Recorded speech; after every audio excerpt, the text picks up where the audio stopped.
Hello, and welcome to this week's episode of Sequel Podcast, the 2023 Halloween special.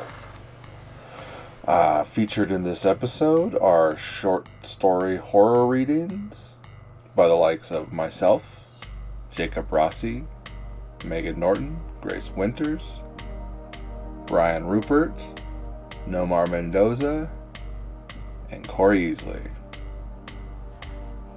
The readings come from Bruce Coville's Book of Monsters, Tales to Give You the Creeps, Employee Picks, 4 Terrifying Tales, featuring a story written by Dillon Brown, Scary Stories to Tell in the Dark, More Scary Stories to Tell in the Dark, Scary Stories 3, More Tales to Chill Your Bones, collected by Alvin Schwartz, and featuring the drawings of Stephen Gamble, which you won't see here, as well as a couple of Reddit scary story readings, and a couple original tales by Brian Ruppert himself. A short poem by Stephen King, and a classic tale of terror from Edgar Allen Poe.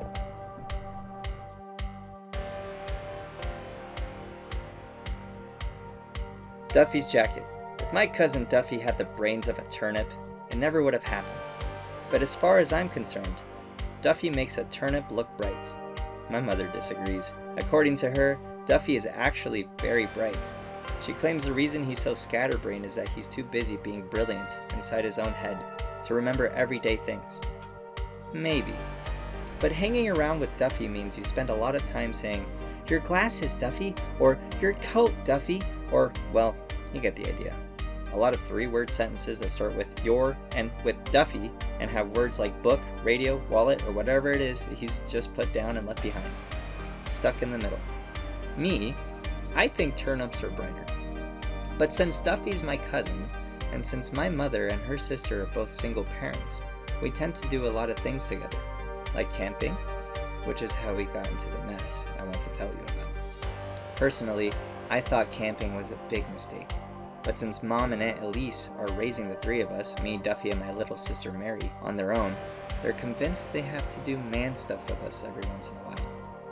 I think they read some kind of book that said me and Duffy would come out weird if they don't. You can take him camping all you want, it ain't gonna make Duffy normal. Anyway, the fact that our mothers were getting wound up to do something fatherly, combined with the fact that Aunt Elise's boss had a friend who said he could use his cabin, added up to the 5 of us bouncing along this horrible dirt road late one Friday in October. It was late because we had lost an hour going back to Duffy's suitcase. I suppose it wasn't actually Duffy's fault. No one remembered to say, "Your suitcase, Duffy," so he couldn't really have been expected to remember it. "Oh, Elise," cried my mother as she got deeper into the woods. "Aren't the leaves beautiful? That's why it doesn't make sense for them to try to do man stuff with us. If it had been our fathers, they would have been drinking beer and burping and maybe telling dirty stories instead of talking about the leaves, so why try to fake it?"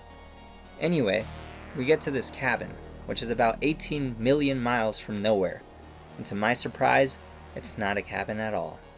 It's a house. A big house. "Oh my," said my mother as we pulled into the driveway. "Isn't it great?" chirped Aunt Elise. "It's almost 100 years old. Back from the time when they used to build big hunting lodges up here. It's the only one in the area still standing. Horace said he hasn't been able to get up here in some time. That's why he was glad to let us use it. He said it would be good to have someone go in and air the place out." Leave it to Aunt Elise. This place didn't need airing out. It needed fumigating. I never saw so many spider webs in my life. From the sounds we heard coming from the walls, the mice seemed to have made a population center. We found a total of 2 working light bulbs, one in the kitchen and one in the dining room, which was paneled with dark wood and had a big stone fireplace on one end. "Oh my," said my mother again. Duffy, who's allergic to about 15 different things, started to sneeze. "Isn't it charming?" said Aunt Elise hopefully. No one answered her. 4 hours later, we had managed to get 3 bedrooms clean enough to sleep in without getting the heebie-jeebies. One for Mom and Aunt Elise, one for Mary, and one for me and Duffy. After a supper of beans and franks, we hit the hay, which I think is what our mattresses were stuffed with. As I was drifting off, which took about 30 seconds, it occurred to me that 4 hours of housework wasn't all that much of a man thing. Something it might be useful to remember the next time Mom got one of those plans into her head. Things looked better in the morning, and we went outside and found a stream where we could go wading. Your sneakers, Duffy.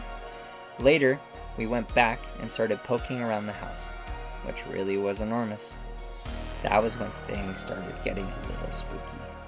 In the room next to ours, I found a message scrawled on the wall. Beware the Sentinel, and said in big black letters. When I showed Mom and Aunt Elise, they said it was just a joke, and got mad at me for frightening Mary. Mary wasn't the only one who was frightened. We decided to go out for another walk. Your lunch, Duffy. We went deep into the woods, following a faint trail that kept threatening to disappear, but never actually faded away altogether. It was a hot day, even in the deep woods, and after a while, we decided to take off our coats. When we got back, and Duffy didn't have his jacket, did they get mad at him? My mother actually had the nerve to say, "Why didn't you remind him? You know he forgets things like that." What do I look like, a walking memo pad? Anyway, I had other things in my mind, like the fact that I was convinced someone had been following us out of the woods. I tried to tell my mother about it, but first she said I was being ridiculous, and then she accused me of trying to sabotage the trip. So I shut up, but I was pretty nervous, especially when Mom and Aunt Elise announced that they were going out into town, which was 20 miles away, to pick up some supplies, like light bulbs. You kids will be fine on your own, said Mom cheerfully. You can make popcorn and play Monopoly, and there's enough soda here for you to make yourself sick on. And with that, they were gone. It got dark. We played Monopoly. They didn't come back. That didn't surprise me. Since Duffy and I were both 15, they felt it was okay to leave us on our own, and Mom had warned us that they might decide to have dinner at the little inn we had seen on the way up. But I would have been happier if they had been there, especially when something started scratching on the door. What was that? Said Marie. What was what? Asked Duffy. That, she said, and this time I heard it too. My stomach rolled over and the skin at the back of my neck started to prickle. Maybe it's the Sentinel, I hissed. Andrew, yelled Mary, Mom told you not to say that. She said not to try to scare you, I said. I'm not. I'm scared. I told you I heard something following us in the woods today. Scratch, scratch. But you said it stopped, said Duffy. So how would it know where we are now? I don't know. I don't know what it is. Maybe it tracked us, like a bloodhound. Scratch, scratch. Don't bloodhounds have to have something to give them a scent? Asked Marie. Like a piece of clothing? Or... We both looked at Duffy. Your jacket, Duffy. Duffy turned white. That's silly, he said after a moment. There's something at the door, I said frantically. Maybe it's been lurking around all day, waiting for our mothers to leave. Maybe it's been waiting for years for someone to come back here. Scratch, scratch. I don't believe it, said Duffy. It's just the wind moving a branch. I'll prove it. He got up and headed for the door, but he didn't open it. Instead, he peeked through the window next to it. When he turned back, his eyes looked as big as the hard-boiled eggs we had eaten for supper. There's something out there, he hissed. Something big. I told you, I cried. Oh, I knew there was something out there. Andrew, are you doing this just to scare me? Said Mary. Because if you are, scratch, scratch. Come on, I said, grabbing her by the hand. Let's get out of here. I started to lead her up the stairs. Not there, said Duffy. If we go up there, we'll be trapped. You're right, I said. Let's go out the back way. The thought of going outside scared the daylights out of me. But at least out there, we would have somewhere to run. Inside, well, who knew what might happen if the thing found us inside? We went into the kitchen. I heard the front door open. "Let's get out of here!" I hissed. We scooted out the back door. What now? I wondered, looking around frantically. "The barn," whispered Duffy. "We can hide inside the barn." "Good idea," I said, holding Mary by the hand. I led the way to the barn, but the door was held shut by a huge padlock. The wind was blowing harder, but not hard enough to hide the sound of the back door of the house opening, and then slamming shut. "Quick!" I whispered. "It knows we're out here. Let's sneak around the front. It will never expect us to go to the back of the house." Duffy and Mary followed me as I led them behind the hedge. I caught a glimpse of something heading toward the barn and swallowed nervously. It was big. Very big. "I'm scared," whispered Mary. "Shh!" I hissed. "We can't let it know where we are." We slipped through the front door. We locked it, just like people always do in the movies. Though what good that would do, I couldn't figure. Since if something really wanted to get us, it would just break the window and come in. "Upstairs," I whispered. We tiptoed up the stairs. Once we were in our bedroom, I thought we were safe. Crawling over the floor, I raised my head just enough to peek out the window. My heart almost stopped. Standing in the moonlight was an enormous, man-like creature. It had a scrap of cloth in its hands. It was looking around, looking for us. I saw it lift its head and sniff the wind. To my horror, it started back toward the house. "It's coming back!" I yelled, more frightened than ever. "How does it know where we are?" said Mary. But I knew how. It had Duffy's jacket. It was tracking us down, like some giant bloodhound. We huddled together in the middle of the room, trying to think of what to do. A minute later, we heard it. Scratch. Scratch. None of us moved. Scratch. Scratch. We stopped breathing, then jumped up in alarm at a terrible crashing sound. The door was down. We hunched back against the wall as heavy footsteps came clomping up the stairs. I wonder what our mothers would think when they got back. Would they find our bodies? Or would there be nothing left of us at all? Thump, thump, thump. It was getting closer. Thump, thump, thump. It was outside the door. Knock, knock. "Don't answer," hissed Duffy. Like I said, he didn't have the brains of a turnip. It didn't matter. The door wasn't locked. It came swinging open. In the shaft of light, I saw a huge figure. The sentinel of the woods. It had to be. I thought I was going to die. The figure stepped into the room, its head nearly touching the ceiling. Mary squeezed against my side tighter than a tick in a dog's ear. The huge creature sniffed the air. It turned in our direction. Its eyes seemed to glow. Moonlight glittered on its fangs. Slowly, the sentinel raised its arm. I could see Duffy's jacket dangling from its fingertips. And then it spoke. "You forgot your jacket, stupid!" It threw the jacket at Duffy, turned around, and stomped down the stairs. Which is why, I suppose, no one has had to remind Duffy to remember his jacket, or his glasses, or his math book, for at least a year now. After all, when you leave your stuff lying around, you never can be sure just who might bring it back.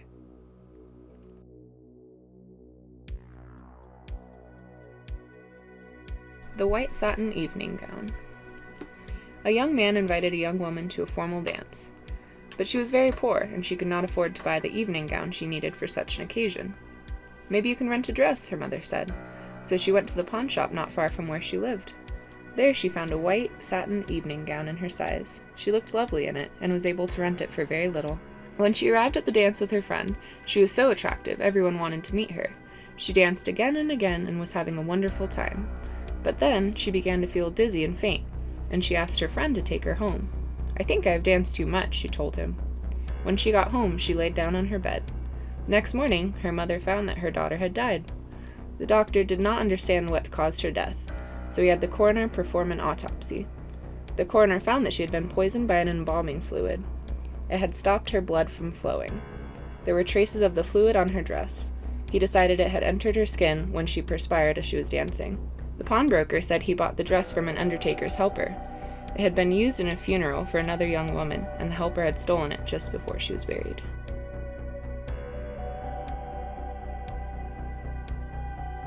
Ghosts in the Mirror.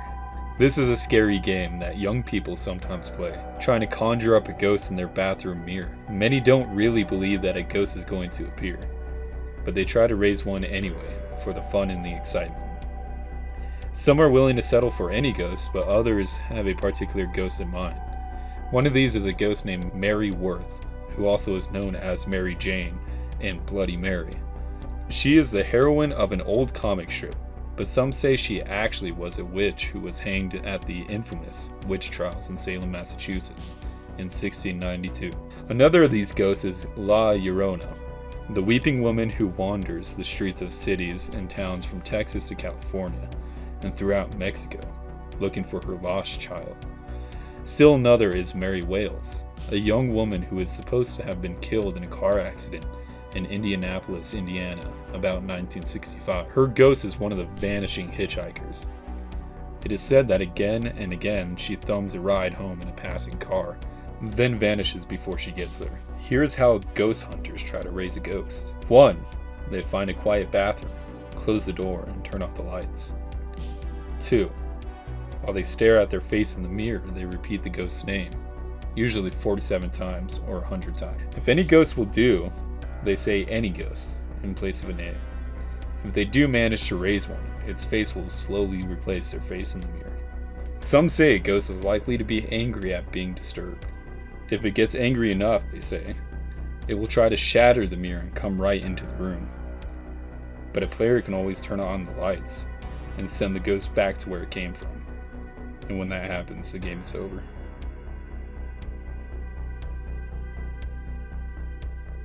The Guest. A young man and his wife were on a trip to visit his mother. Usually they arrived in time for supper, but they had gotten a late start and now it was getting dark. So they decided to look for a place to stay overnight and go on in the morning. Just off the road they saw a small house in the woods. Maybe they rent rooms, the wife said, so they stopped to ask. An elderly man and woman came to the door. They didn't rent rooms, they said, but they would be glad to have them stay overnight as their guests. They had plenty of room and they would enjoy the company. The old woman made coffee and brought out some cake, and the four of them talked for a while. Then the young couple were taken to their room. They again explained that they wanted to pay for this, but the old man said he would not accept any money. The young couple got up early the next morning before their host had awakened. On a table near the front door, they left an envelope with some money in it for the room. Then they went on to the next town. They stopped in a restaurant and had breakfast. When they told the owner where they had stayed, he was shocked. "That can't be," he said. "That house burned to the ground and the man and the woman who lived there died in that fire." The young couple could not believe it, so they went back to the house. Only now there was no house. All they found was a burned out shell. They stood staring at the ruins, trying to understand what had happened. Then the woman screamed, and the rubble was a badly burned table, like the one they had seen by the front door. On the table was the envelope they had left that morning.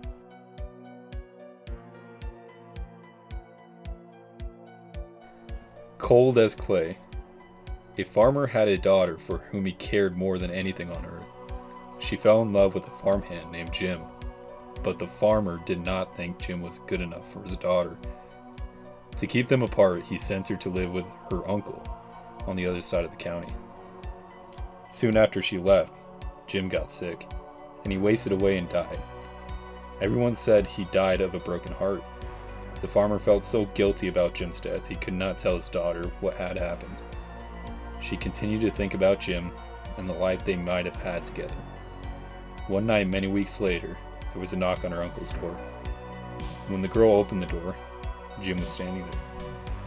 "Your father asked me to get you," he said. "I came on his best horse." "Is there anything wrong?" she asked. "I don't know," he said. She packed a few things and they left. She rode behind him, clinging to his waist. Soon, he complained of a headache. "It aches something terrible," he told her. She put her hand on his forehead. "Why are you as cold as clay?" she said. "I hope you are not ill." And she wrapped her handkerchief around his head. They traveled so swiftly that in a few hours they reached the farm. The girl quickly dismounted and knocked on the door. Her father was startled to see her. "Didn't you send for me?" she asked. "No, I didn't," he said. She turned to Jim, but he was gone, and so was the horse. They went to the stable to look for them. The horse was there. It was covered with sweat and trembling with fear, but there was no sign of Jim. Terrified, her father told her the truth about Jim's death. And quickly he went to see Jim's parents. They decided to open his grave. The corpse was in its coffin, but around its head, they found the girl's handkerchief.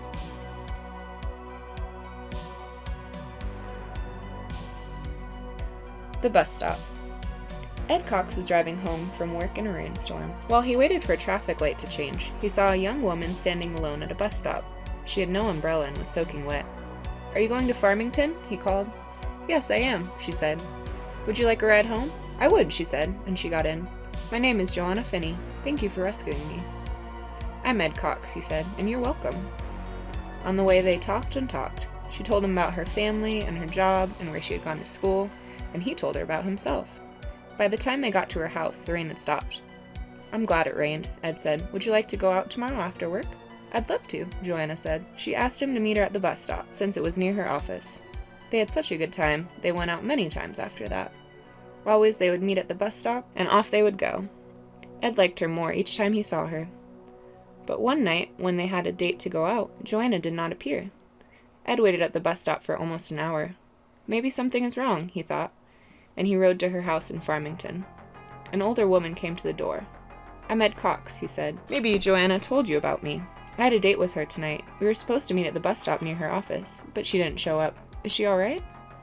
The woman looked at him as if he had said something strange. "I am Joanna's mother," she said slowly. "Joanna isn't here right now. But why don't you come in?" Ed pointed at a picture on the mantel. "That looks just like her," he said. "It did, once," her mother replied. "But that picture was taken when she was at your age, about 20 years ago." A few days later, she was waiting in the rain at that bus stop. A car hit her, and she was killed.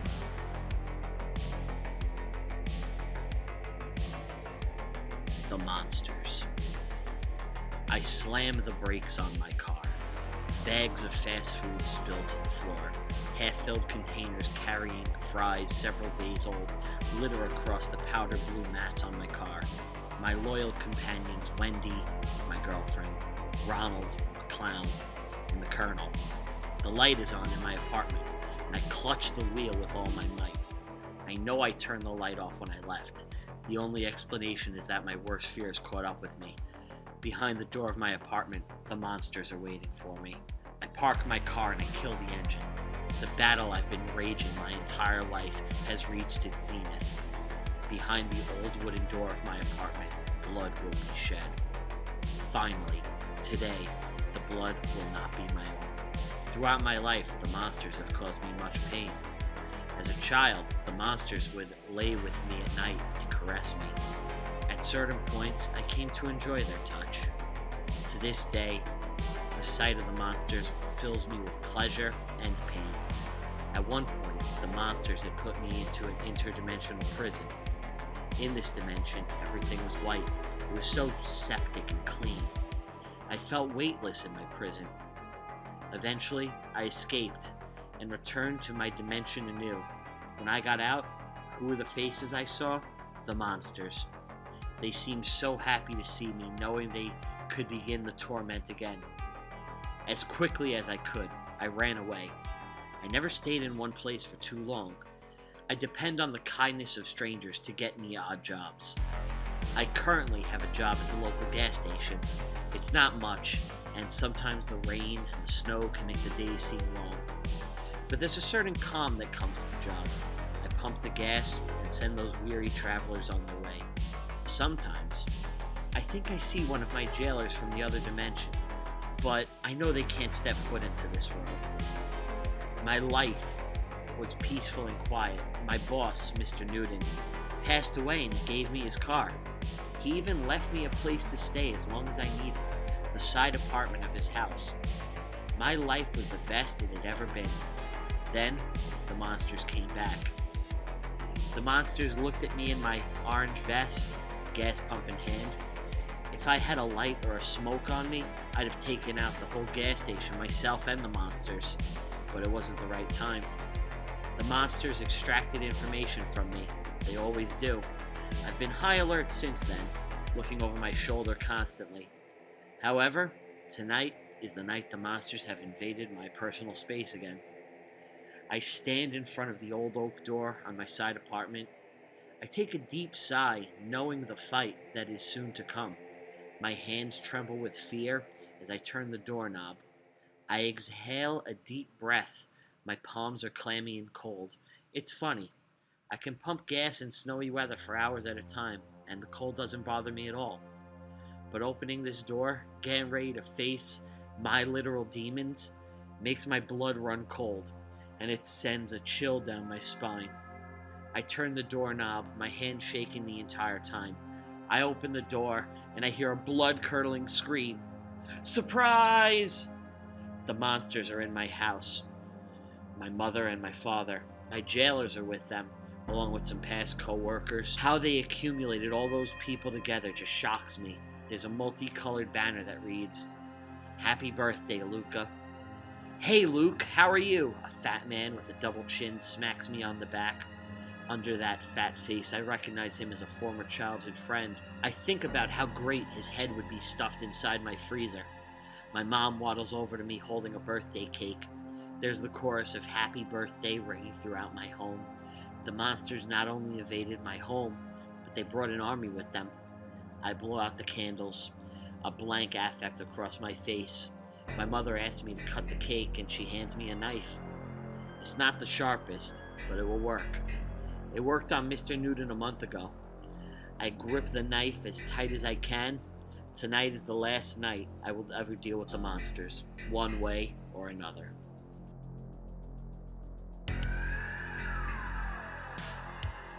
The Little Black Dog. Billy Mansfield said that a little black dog followed him wherever he went, but he was the only one that saw it, so people thought he was kind of crazy. To drive the dog away, Billy was always hollering at it, throwing rocks at it, but the dog always came back. The first time Billy saw the dog was the day that he fought Silas Burton. Billy was just a young man then, but the Burtons and Billy's family had been feuding for years. When Billy saw Silas riding towards him, he went for his gun and Burton went for his. But Billy fired first. He hit Burton in the back, knocking him from his horse. Burton's horse ran off and his gun fell where he couldn't reach it. He lay there on the ground, pleading with Billy not to kill him, but Billy killed him anyway. Burton's little black dog was with him when he was shot. The dog kept licking Burton's face, barking and snarling at Billy. In his anger, Billy killed the dog too. There wasn't much law enforcement in those days, so Billy wasn't arrested. But all that night he heard Burton's dog outside his cabin, scratching on the door and barking to be let in. "I'm imagining this," Billy said to himself. "I shot that dog. It's dead." But the next morning, Billy saw the dog. It was waiting for him outside. From then on, there was not a day that he didn't see it. And there wasn't a night that he didn't hear it scratching on his door, barking to be let in. From then on, Billy was always finding black dog hairs on the sofa, on the floor, on the bed, even in his food. And the house and the yard stank of dog. That's what Billy said. Whenever somebody told him there was no dog to see, he'd say, "Maybe you don't see it, but I do. And I'm not any crazier than you are." Things went on like that for many years. Then one morning in the middle of winter, the neighbors didn't see any smoke coming from Billy's chimney. When they went over to check, Billy wasn't there. A day or so later, they found his body laying in the snow in a field back of his cabin. Billy had plenty of enemies, and at first it seemed like somebody might have killed him, but there wasn't a mark on his body, and there weren't any footprints out there, except for Billy's. The doctor said Billy probably died of old age, but there was something odd about his death. When the neighbors found Billy, there were black dog hairs on his clothes. There were even a few on his face. It smelled like a dog had been out there, yet no one had seen a dog anywhere.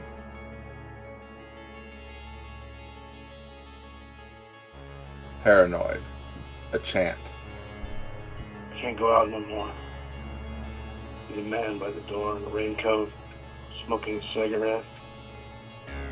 But they put him in my diary, and the mailers are all lined up on the bed, bloody in the globe, the bar sign next door. He knows that if I die, even drop out of sight, the diary goes, and everyone knows. The CIA's in Virginia. 500 mailers bought from 500 drug counters, each one different. 500 notebooks, 500 pages in every one. I'm prepared. I can see him from up here. Cigarette winks, just above the trench coat collar.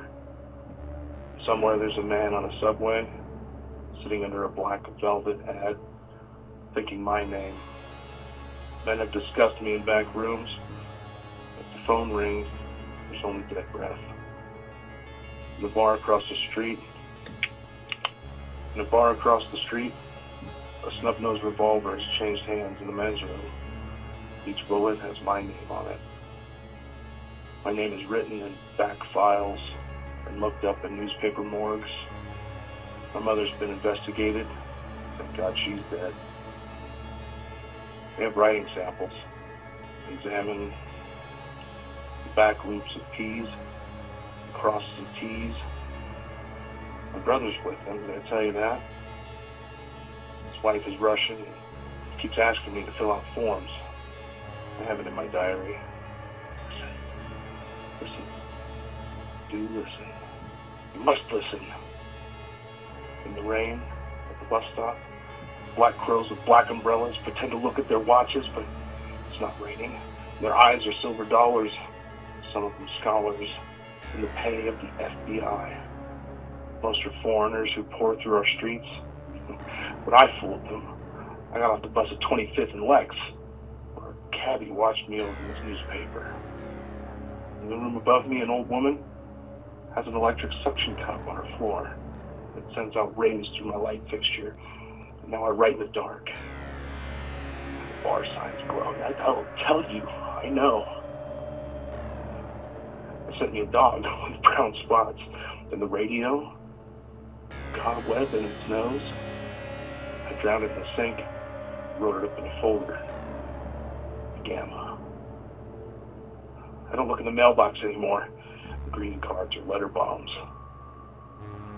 Step away! Step away, goddammit! Step away. I know tall people. I tell you, I know very tall people.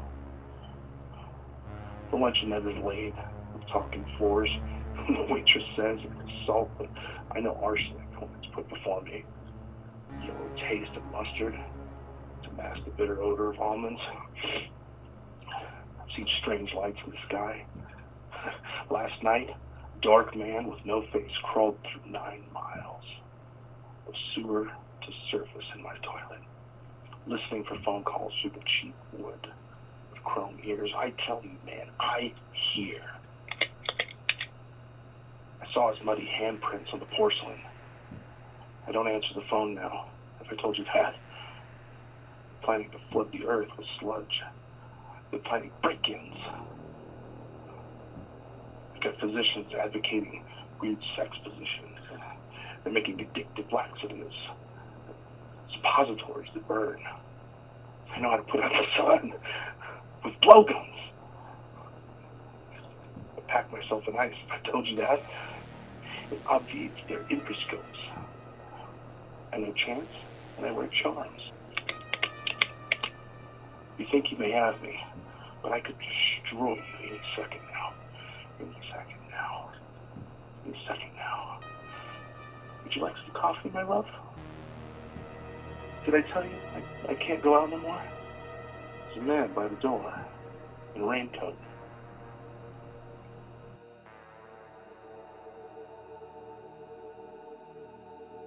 The Haunted House. One time a preacher went to see if he could put a haunt to rest at a house in his settlement. The house had been haunted for about 10 years. Several people had tried to stay there all night, but they always would get scared out by the haunt.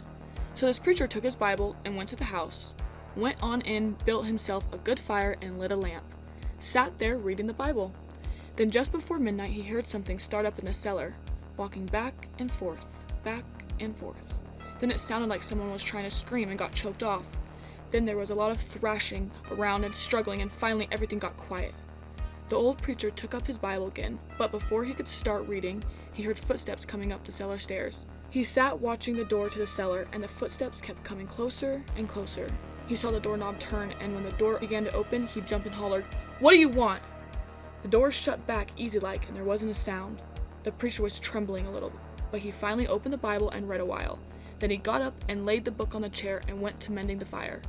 Then the haunt started walking again, and step, step, step up the cellar stairs. The old preacher sat watching the door, saw the doorknob turn and the door opened. It looked like a young woman. He backed up and said, "Who are you?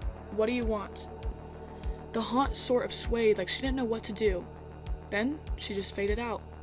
The old preacher waited, waited, and when he didn't hear any more noises, he went over and shut the door. He was sweating and trembling all over, but he was a brave man and he thought he'd be able to see it through. So he turned his chair to where he could watch, and he sat down and waited. It wasn't long before he heard the haunt start up again, slowly. Step, step, step, step. Closer and closer. Step, step. And it was right at the door. The preacher stood up and held his Bible out before him. Then the knob slowly turned and the door opened wide. This time, the preacher spoke quiet, like. He said, "In the name of the Father, the Son, and the Holy Ghost, who are you and what do you want?" The haunt came right across the room, straight to him, and took hold of his coat. It was a young woman about 20 years old. Her hair was torn and tangled, and the flesh was dropping off her face, so he could see the bones and part of her teeth. She had no eyeballs, but there was a sort of blue light way back in her eye sockets, and she had no nose to her face. Then she started talking. It sounded like her voice was coming and going with the wind blowing it. She told her how her lover had killed her for money and buried her in the cellar. She said if the preacher would dig up her bones and bury her properly, she could rest. Then she told him to take the end joint of the little finger from her left hand and to lay in the collection plate at the next church meeting, and he'd find out who had murdered her. And she said, "If you come back here once more after that, you'll hear my voice at midnight, and I'll tell you where my money is hid, and you can give it to the church." The haunt sobbed like she was tired, and she sunk down toward the floor and was gone. The preacher found her bones and buried them in the graveyard. The next Sunday, the preacher put the finger bone in the collection plate, and when a certain man happened to touch it, it stuck to his hand. The man jumped up and rubbed and scraped and tore out that bone trying to get it off. Then he went to screaming like he was going crazy. Well, he confessed to the murder, and they took him on to jail. After the man was hung, the preacher went back to the house one midnight, and the haunt's voice told him to dig under the hearth rock. He did, and he found a big sack of money. And where that haunt had held onto his coat, the print of those bony fingers was burned right into the cloth. It never did come out.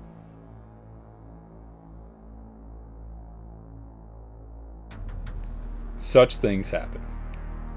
When Bill Nelson's cow stopped giving milk, he called the veterinarian. "There's nothing wrong with that cow," the vet said. "She's just stubborn.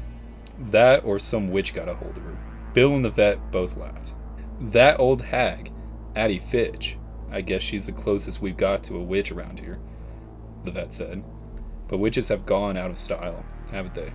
Bill had a run-in with Addie Fitch the month before. He had hit her cat with his car and killed it. "I'm really sorry, Addie Fitch," he told her.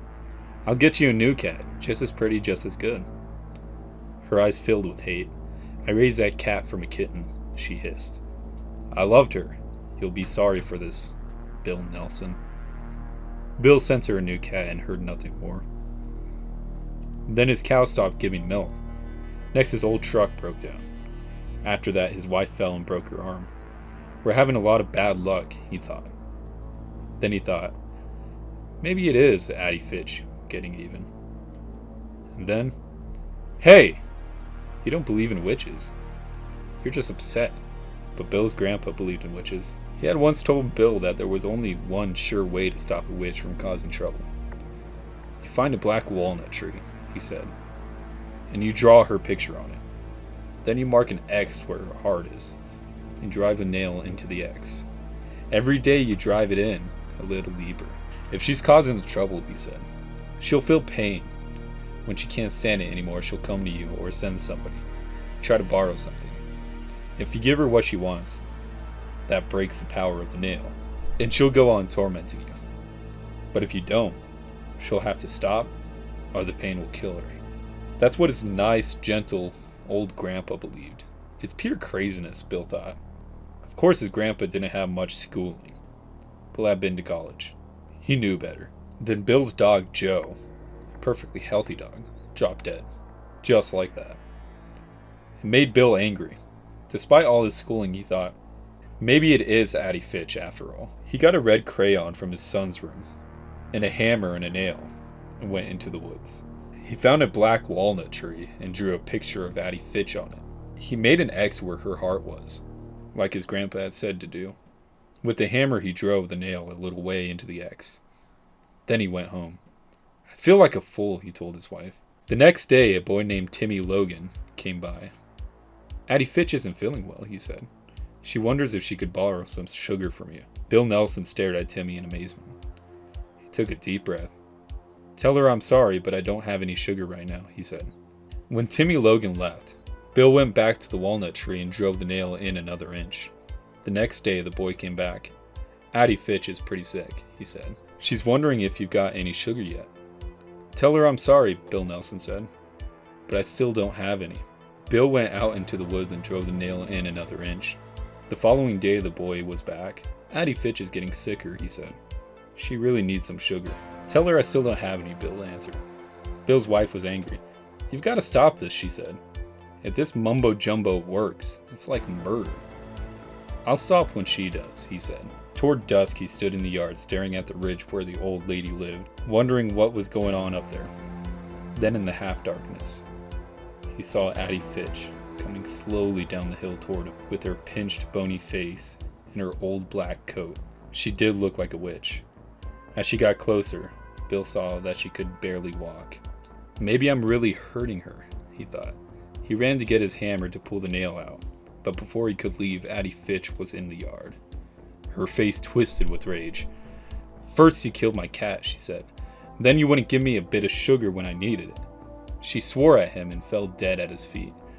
"I'm not surprised that she dropped dead that way," the doctor said later. "She was very old, maybe 90.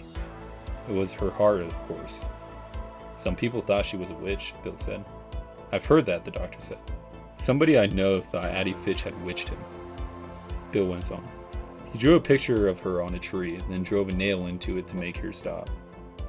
"That's an old superstition," the doctor said. "But people like us don't believe in that sort of thing, do we?"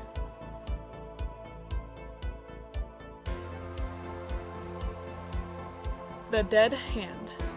The village huddled on the edge of a vast swamp. As far as one could see, there were soggy meadows, holes filled with black water, and glistening sheets of wet, spongy peat.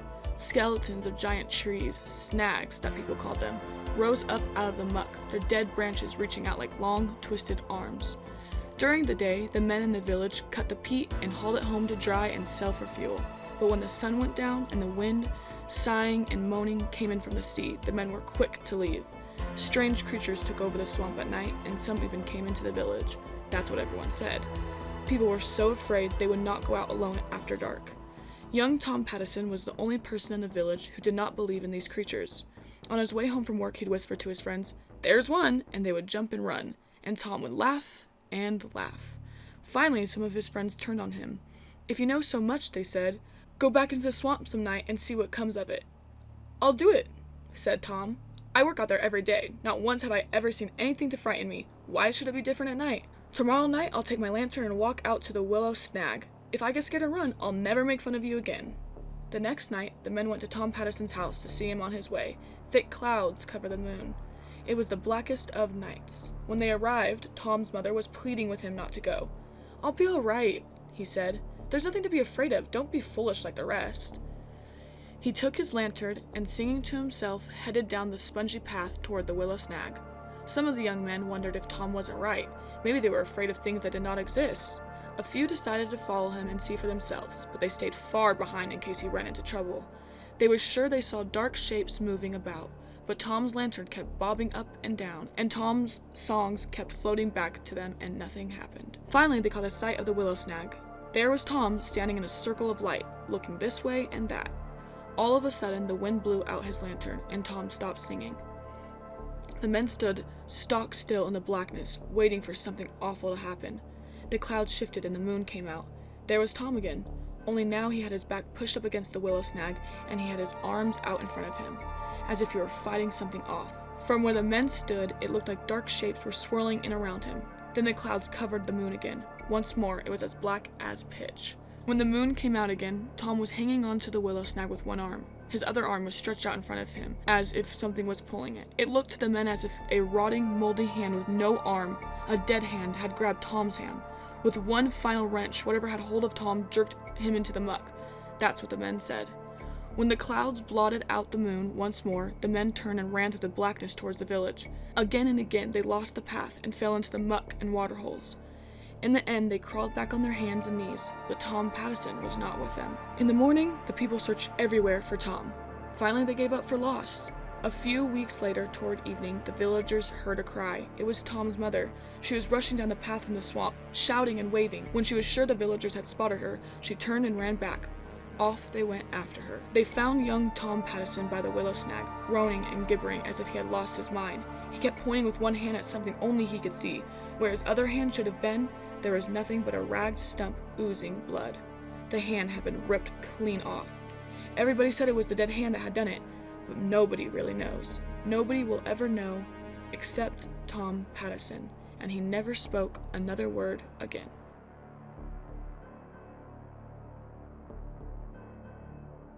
Barbie.avi. Hello, this thing happened to me a few months ago. I just need to share it with somebody. It all started at my friend's party. He's an artist who rented out a loft in the industrial part of town. If you can picture what a place like Detroit looked like in the 1920s, that's what this area looks like. A bunch of old, turn-of-the-century factories crammed into 10 blocks. Most of them are abandoned. So I partied a little too hard that night and decided to crash on a couch at the loft. I woke up at around 4 a.m. The sun wasn't out yet, but you could still make things out in the dim blue light. I went to the bathroom, carefully tiptoeing around the people that were passed out on the floor. As I was taking a piss, I tiptoed to look out the bathroom window and I saw the panorama of deserted urban decay. I remembered how much I liked places like this. It was so dark and devoid of life and strangely serene. So I went back to the couch and tried to fall asleep. After 45 minutes of staring at the ceiling, I decided I didn't want to be there any longer. So I swallowed my pride and decided to wake my girlfriend up to beg her for a ride. Since walking around the vacant streets at this time was not an option, being an awesome girlfriend, she was totally cool with it and told me she would be there in about half an hour and that she would give me a call when she was outside. My phone died 10 minutes later, so I decided I would sit by the window and watch for her car. I sat there for a while and my eyes started getting heavy and I began to doze off. A crashing noise outside woke me up. It wasn't loud, but just enough to snap me into reality. I looked out the window and scanned the area, but didn't see anything. Across the street from the loft, near a mountain of garbage bags and one of those enormous dumpsters, I see a computer and a monitor smashed against the floor that hadn't been there before. When my girlfriend arrived, I went downstairs and greeted her. Just as I was about to get in the car, I remembered a friend of mine who had blown out his power supply. So I decided to walk over to the dumpster and see what I could salvage. The monitor was worthless, but the tower seemed to have suffered almost no damage. So I put it in the trunk and we drove off. About a week had passed and I had completely forgotten about the tower until my girlfriend called to let me know that it was still in the trunk and that she wanted it out. That night I brought it home. Before I took it apart, I decided to hook it up to my monitor and see if it still ran, and to my surprise, it did. It ran Windows XP and it looked like it had been wiped clean. I decided to do searches for words like tits and pussy in hopes of finding some secret stash full of weird, deviant porn the previous owner had forgotten about. Morbid curiosity, I guess. Search came up nothing. Search for picture files, nothing. Then I searched for movies and one file came up. It was a .avi inside a folder titled Barbie, hidden in the Windows/System32 directory.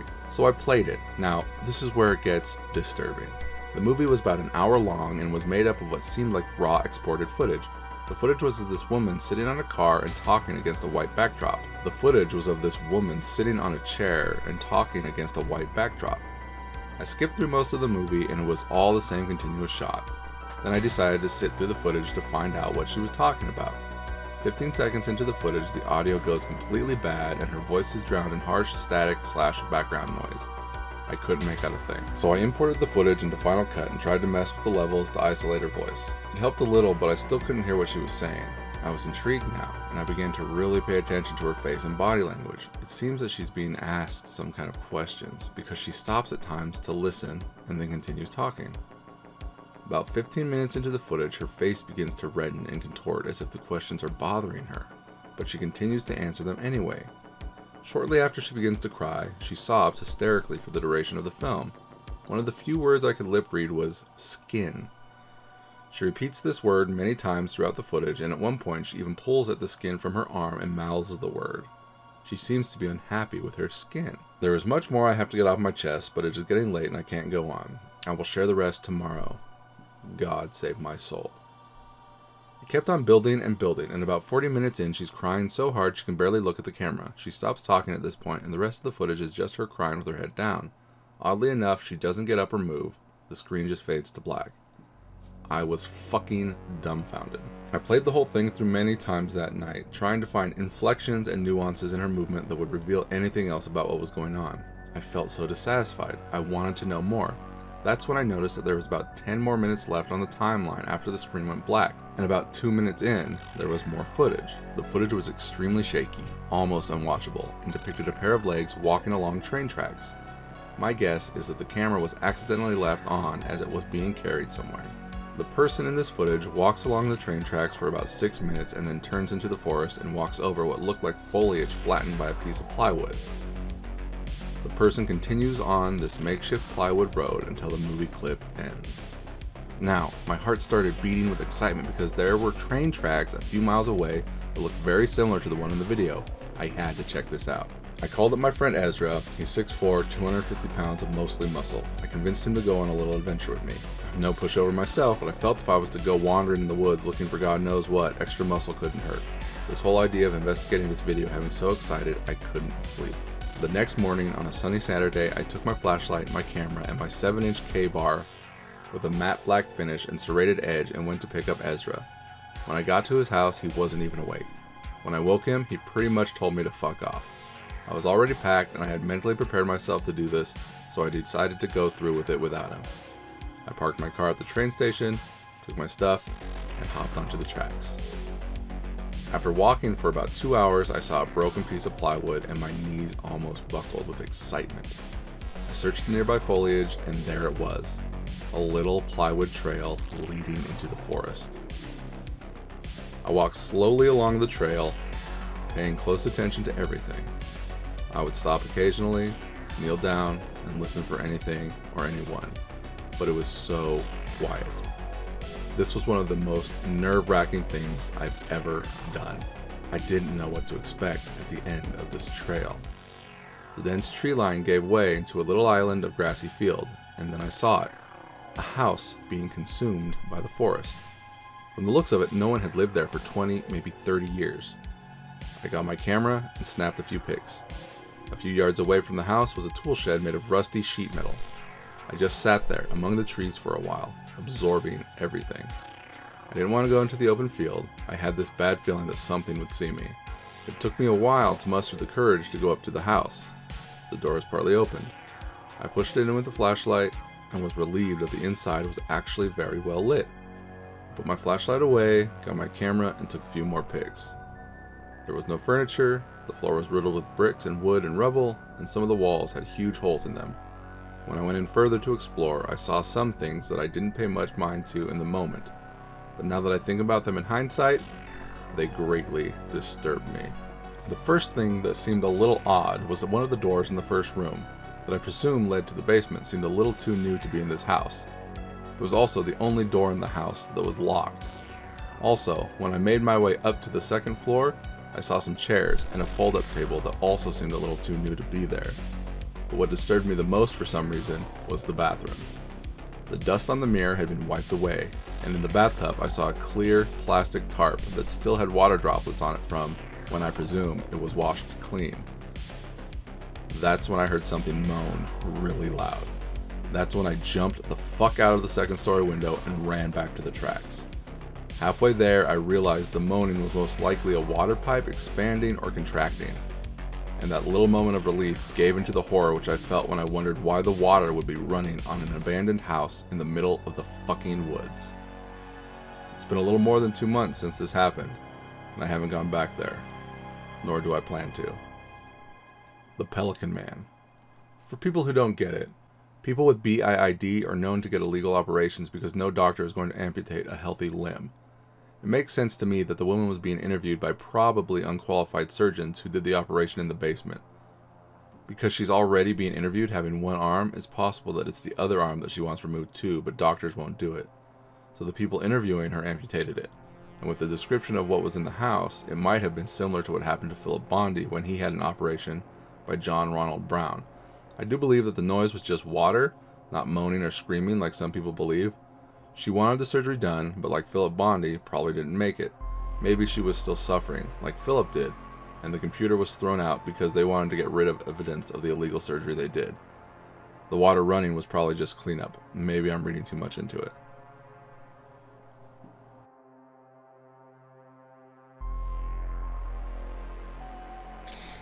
Alright, so we're going to be reading from Reddit Scary Stories by username KXTIEM44. Titled, Ouija Board Possession.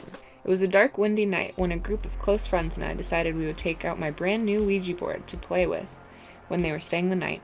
As they slid the Ouija board out of the box, I could finally see its appearance. It was a dull wooden box with deep scratches engraved into it. Well, it was a dull wooden board. Oh. Not a dull wooden box, like you said. Why would a Ouija board be a box? It's a board. That's right. At the exact moment I set my eyes on the scratches, my heart stopped, and I suddenly went cold. Something was wrong. I turned over to my excited group of friends, and I told them that maybe we should do something else without the Ouija board, but of course they declined.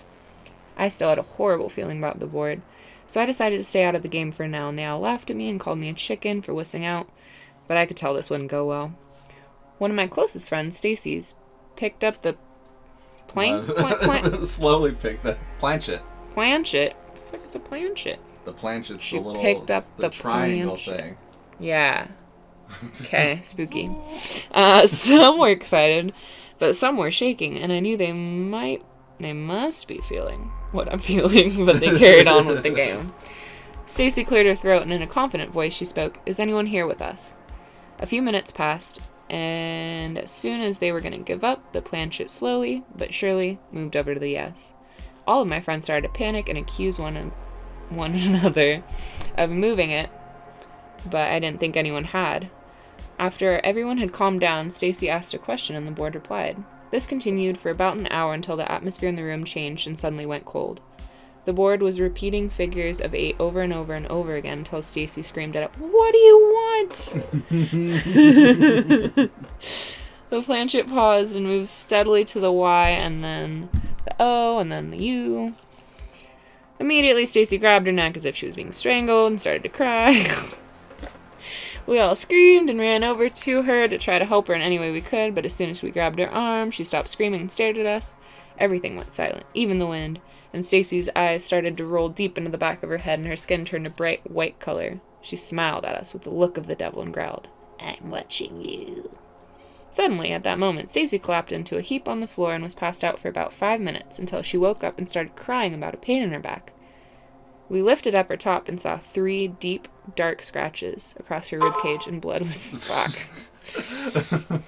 I got a match on Match.com, everyone, and was seeping into her white shirt. Coming in live.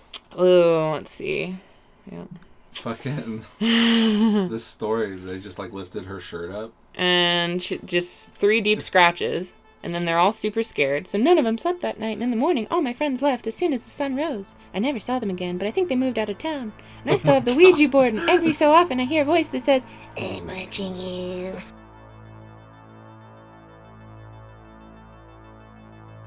Still in the Reddit scary stories, the user is Love for Crispy. Crispy is spelled KRISPEE 200. A freaky nightmare I had. I'm home alone. My mom's been gone a few hours running a couple errands.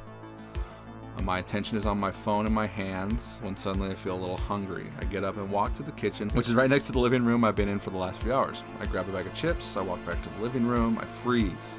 I hear a faint tapping on the window.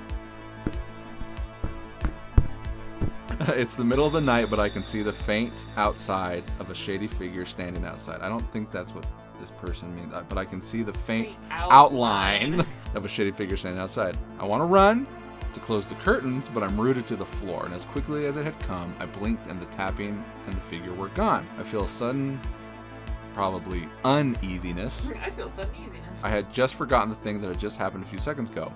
And then I'm thinking, oh, I must have forgotten to close the curtains. I return to the couch with my snack and my entertainment. A few minutes later, the tapping resumes. This time I stand up and decide it'll be best to go to my room. I walk past the kitchen, past the office. I hear the creaking of a cabinet in the kitchen. Suddenly I'm held to the floor. I feel the presence of something behind me. I feel myself pulled to face behind me. Okay. I don't want to turn around. There is the figure again. I can see it more clearly now. It looms over me, inching closer to me. For reference, I'm 6 feet tall.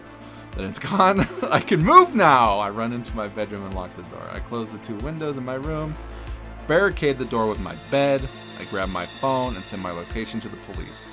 They'll be here soon. Not soon enough. I crouch by my bed and cover myself with a blanket. The tapping starts again. But this time, on my closet, I remain as still as I can, listening as the faint tapping turning into loud banging. I'm not going to do that. I hear a voice, my mother's. Hello? Josh, where are you? I almost sob in relief. I jump up, move the bed, and run out of my room. My mother's in the living room. I embrace her. Oh my God, Mom! I turn as I hear the front door open. It's my mother. I sob a little. Slowly, I turn around. My mother. I can't tell which one is real. I step back slowly, looking back and forth. I get more and more confused. They both run towards me. I wake up in a blind panic and sweat and tears. 4 a.m. on a school night. I sit there for a while, just crying. I don't fall asleep again that night. What a scary nightmare.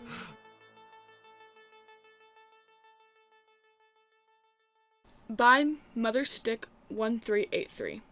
Never look out the window at night. I was awoken by the sound of rain pattering against my window. My eyes slowly stretched open, darkness consuming my vision as I stared up at the pitch-black ceiling. A flash brightened my room for a second, revealing every inch hidden behind the blanket of black. I rolled my head around, eyes darted into the window beside my bed. I could only see the sky, dark like my room apart from the occasional flash. It took me a minute to wake up and realize what I was doing. When I did, I quickly tossed my head to the other side of my pillow. I was now facing the wall. Panic slowly started to rise in my chest. My heart thumped loudly, even louder than the thunder. I squinted my eyes shut and breathing heavy and strained. I had looked out the window. Now, you might be wondering why this is such a bad thing. Ever since I was small, I was told by almost everyone not to look out the window at night. Whenever I would ask why, I would receive a dual response. Something bad will happen, was the usual answer. I wasn't the only person raised with this rule. Every kid in my class was told the same thing, and all of us were equally as confused by it. I figured it was some stupid ploy my town had thought up to keep kids from staying up late. That was until last year when Brody Heathens looked out the window one night. Brody thought the story was nothing but horseshit, and he was determined to prove so. He told the entire school that he would look out the window that night and tell us what happened the next morning. We were all excited, thinking that Brody was as brave as can be, going against our communal rule. I was excited to be at school that morning. I couldn't wait for Brody to arrive and report on what happened. He was late that day. He came into class looking tired, pale, and sickly. At lunch, we all rushed to ask him what happened. He didn't say anything, only looked down at the pitiful ham sandwich in his hands. No matter how many times we asked or how loud we asked, he wouldn't answer. A few people were worried, but most brushed this off, thinking that he was playing a joke. I didn't think he was joking. He looked genuinely affected. He was quiet that whole day, which was more than shocking, as Brody had always been a loud mouth who struggled to keep it down during lessons. I don't think he spoke a word that whole day. He didn't come to school the day after, or the day after that, or any day for the entire week. By now, everyone was concerned. On the second week of Brody not coming to school, we were all called into the assembly hall. There, the school confirmed that Brody had committed suicide and that there would be a ceremony for him in the gym during lunch. The school was silent that day. Only the muffled sobs of Brody's mourning friends filled the halls. We all knew that whatever he saw out that window that night must have driven him to do this. People's curiosity refused to let them leave the topic alone. Susan Walters was next. She looked out her window one night and hung herself less than a week later. Then it was Jack Richmond. He looked out his window too, and he shot himself in the head with his dad's rifle 3 days later. 3 deaths in 1 month. Everyone was terrified, and we all knew that something was causing them to do this. Something was torturing every person that looked out their window at night. I vowed that I would never do it, but now I had. I lay silent in my bed. The sound of rain grew steadily louder. I waited for something to happen, but nothing did. After a few minutes of sweating and laying still as a statue, I rolled my head back out, peering back out to the sky. I started to calm down. It wasn't so scary, dark, but not scary. A confident feeling rose in me. I'm not sure why or how this feeling began, but it was impossible to ignore. I lifted myself up from my mattress, my sheets sticking to my sweat-stained back. I poked my head over the side and looked out the window. There was nothing there. A few dim streetlights flicked in the darkness, and a flash of lightning would illuminate the street, revealing nothing but puddles of rain and blacked-out houses resting peacefully beside the sidewalk. Stupid, I chuckled to myself, turning my head to flop back down into my comforter. But something caught my eye just as I moved my head. Something was sitting in the corner of my room. I felt my heart freeze and stop. It was still pitch black in my room, so I couldn't tell what it was, but it looked like a person. They sat on the floor, knees pulled up to their chest, hands clutching their legs as their head was bowed low, face hidden behind their thighs. I couldn't look away from the figure, convinced if I did it would jump up and rush me. I couldn't move, terrified that if I did, the figure would notice me. Slowly, the figure began to raise its head, bright orange eyes peering at me through the thick darkness. A cracking sound followed in pursuit. The figure rose to its feet. Once it fully stood up, it was up to my ceiling. I didn't know what to do at that moment. I slowly inched my head towards my pillow, gently resting it against the fabric. I rolled over, slow as a snail, so I was facing my wall. The whole time, the figure stayed still, just watching me with its beady orange eyes. I shut my eyes as tight as I possibly could. I couldn't stop the waterfall of tears from dripping down my face. Although I did my best to be as quiet as possible, apart from the occasional loud sniffle, I'm not sure how, but eventually I fell asleep. I woke up the next day, the sun beamed into my room, and the figure was gone. I jumped out of my bed and ran downstairs. My parents were sitting in the dining room, and behind them stood the figure. I could see it fully now. Its skin was a dry, muted gray, and it had 2 little slits in its face for nostrils. Wispy tufts of hair crept out from its scalpy scalp. It had a Hold on. scally scalp. Oh, yeah. Scaly. Scaly scalp. I saw scalpy scalp too, though. Wispy tufts of hair crept out from its scaly scalp. It had a long, skinny body. I could see its ribs poking out of its stomach. It had short, stubby, almost dinosaur-like arms, with nails as long and as sharp as knives protruding from its fingers. Its orange eyes glared at me, while it smiled, big and commercially white teeth poking out from its gray, chapped lips. "Mom?" I muttered, baffled at how my parents couldn't see the figure looming behind them. "Yes, sweetie," she answered in a chipper and unbothered tone. "What's up, bud?" asked my dad. The figure cracked its neck down so its head was looking down at my father, eyes rolled up to the edges of its eyelids, gazing at me. "You're looking a bit pale," my dad said, worried. I wonder if I should tell them. It was obvious they couldn't see it. I choked down my fear and spoke with a hoarse voice. "I'm fine, just tired," I said. I sat down at the table. The thing looked at me the entire time I ate. It followed me to school, diving behind cars and trees every time I tried to look at it. I sat down in class. The thing was standing at the back of the class, watching me. The hair stood up on the back of my neck. Its eyes felt like they were stabbing me. My friend Dave sat down next to me during lunch. "Dude, are you okay? You've been quiet all day," he said. I looked up at him. The creature was standing behind him, waving its knife-like fingers around in a strange pattern. Was this the thing that Brody had seen? The thing that drove him to kill himself? I knew it would try to do the same to me. I wouldn't let it. I looked out my window last night. Dave went pale. "There's a creature following me now. Nobody can see it but me. I think it drives you to take your own life. I'm not sure why, but it won't do that to me." I looked up the creature.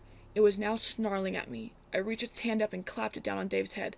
I watched Dave freeze, and his eyes slowly rolled to the back of his head, blood pouring from them along with his ears and mouth.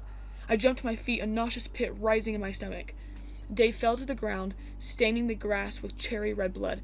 "Dave!" I shouted. "What?" His voice came from behind me. I turned. Dave was standing there alive, but he was also lying on the floor, dead. I felt dizzy. I couldn't keep my head straight. My head throbbed as I tumbled to the floor and blacked out. When I woke up, I was in a dark room. There was nothing in the room but a bed. The creature was lying on top of me, face inches away from mine. I wanted to scream, but nothing would leave my mouth. Slowly, the creature bent down, drool spilling onto my face and into my mouth, choking me. He opened his jaw wide, his jagged white teeth ready to rip me to shreds. "Alex!" I opened my eyes. I was lying in a hospital bed, bandages wrapped around my temple, and an IV pumping fluids in my body. My mother was sitting beside me, clutching my wrist. "You're awake! You're finally awake!" she cried. What my dad said next made my blood run cold. "Why would you drink that rat poison? What were you trying to do? Kill yourself?" I looked up at the small window on my hospital room door. The creature stood there, grinning, as its glowing orange eyes pierced right through me. Go ahead and read this first comment on here. Okay. Curtains would have prevented a lot of this. I was just gonna suggest that. Or blinds.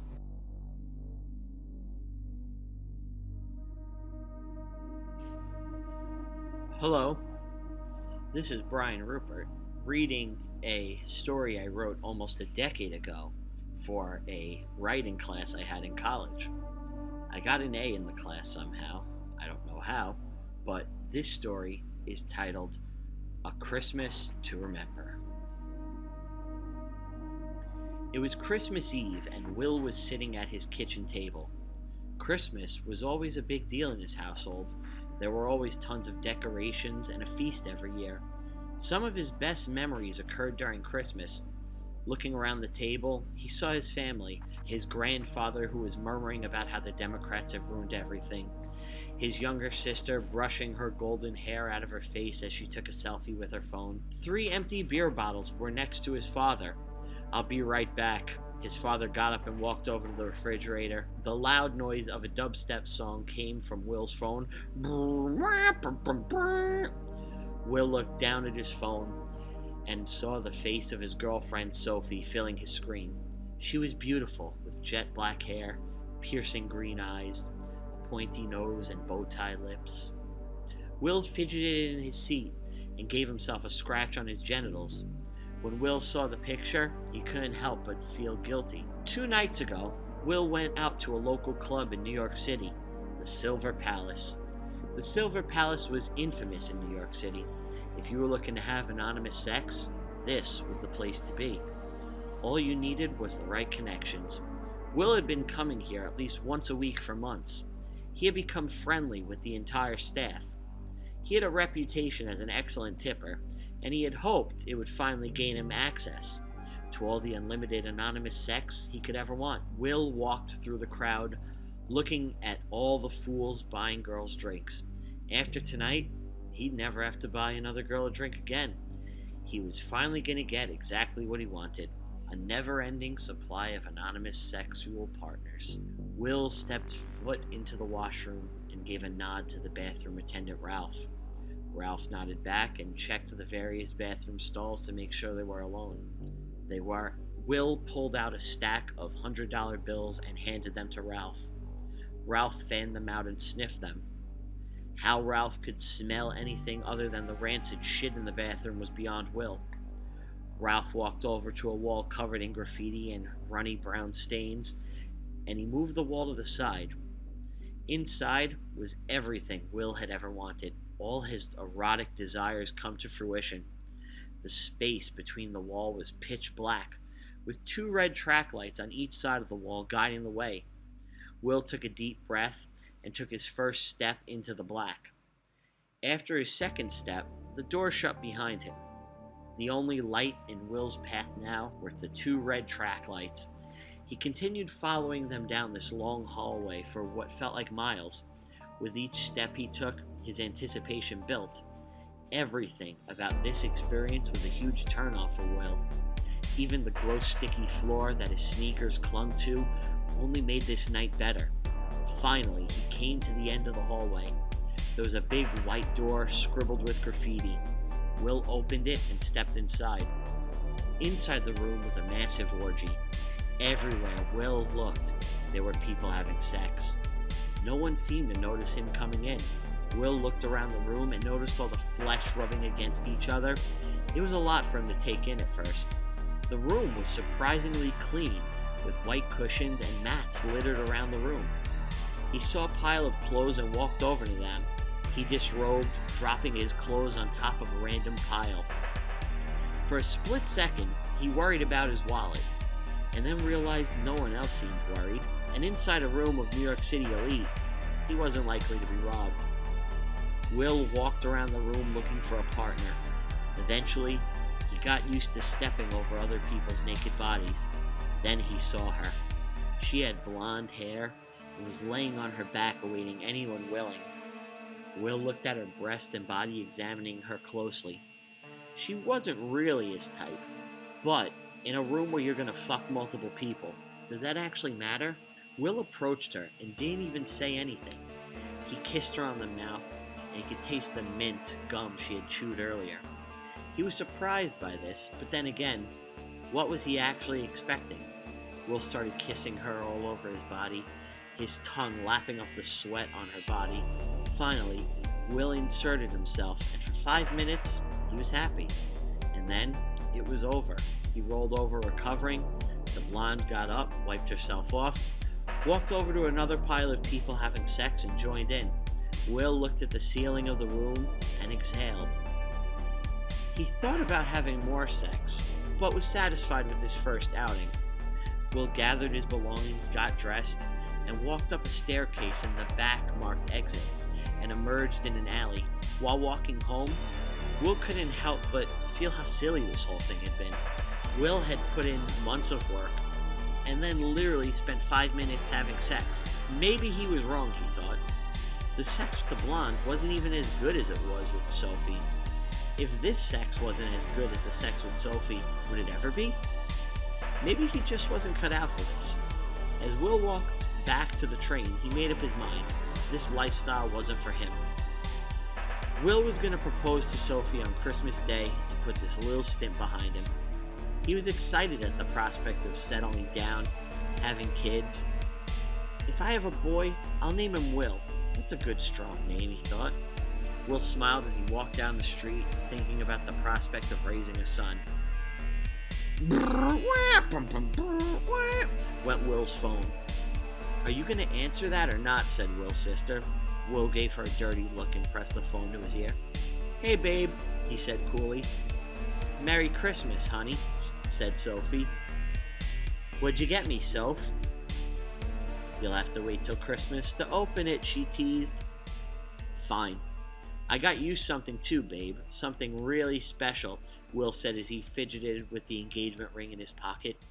"You can give it to me after you get your gift. Just make sure you open my gift at 12 o'clock on the dot. I'm super excited for you to see it. Let me know when you get it. Look, I gotta go. My little brother is acting up. I'll talk to you later." "Bye," Will said, but she had already hung up the phone. Will tried to fight the anticipation. He really did, but he just couldn't. Besides, Sophie wasn't here. How would she even know if he opened his gift early? He could just tell her he opened it when she wanted later. After his family's traditional Christmas Eve dinner, he brought them all over to the Christmas tree. He picked out his present from Sophie right away. It was a big box about 3 feet tall and wrapped in beautiful blue and gold wrapping paper. The little tag said, "From Sophie to Will." Will ripped the paper off without a second thought.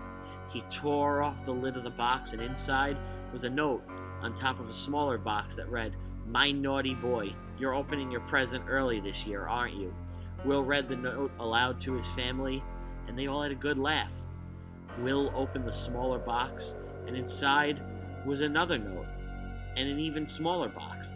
This note said, "My naughty boy, your family is watching you open your gift, aren't they? You should have waited till 12 like I said." Will and his family had another good laugh. Will tore open the last box. There was a note, and an even smaller box. This note read, "My naughty boy, I know, and yes, it's yours." Will read the note aloud to his family, and they all shared confused looks. He shook the small box, and an object moved around inside of it. Will opened the box, and inside was a fetus. Will was frozen with horror as he looked into the box. Will dropped the box, its contents spilling out onto the floor. His family gasped, and his little sister threw up all over the floor. After that, Will's family really never celebrated Christmas anymore. There always seemed to be a black cloud around the holiday season. They never really spoke about it, but Will knew he was to blame. Everything good in his life he had given up that one night at the Silver Palace. Will kept tabs on Sophie. She ended up marrying a local MMA fighter named Dynamite Dave. He always wondered if it was a coincidence or just to spite him. Will was going to celebrate this Christmas the way he spent them all now, by following red track lighting down a pitch black hallway. And that's A Christmas to Remember, written by Brian Ruppert in 2015. I hope you enjoyed that short story. Happy Halloween, and future Merry Christmas.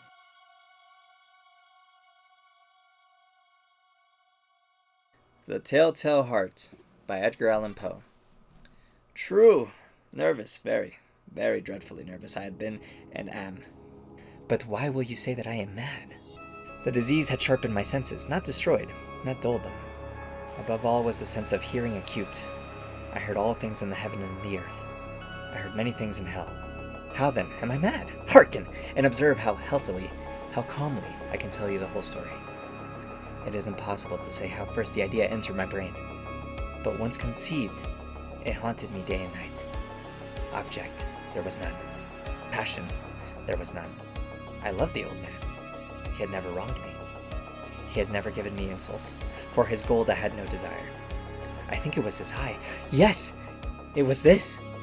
He had the eye of a vulture, a pale blue eye with a film over it.